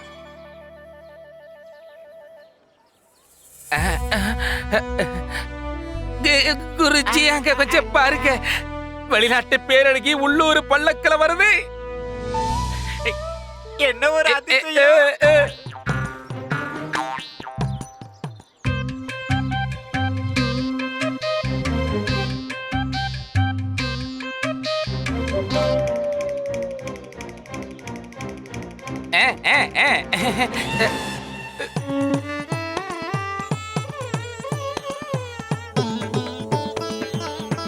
கர்நாடக சங்கீதத்துல பெரிய வித்வான் தான் இந்த யோகேந்தர் ராவ். பெரிய புகழ் பெற்றவர். ஆனா இவர்கிட்ட ஒரு பிரச்சனை இருக்கு. இவருக்கு திருடுற ஒரு கெட்ட பழக்கம் இருக்கு. அதாவது எதை பார்த்தாலும் அதை திருட முயற்சி பண்ணிடுவாரு.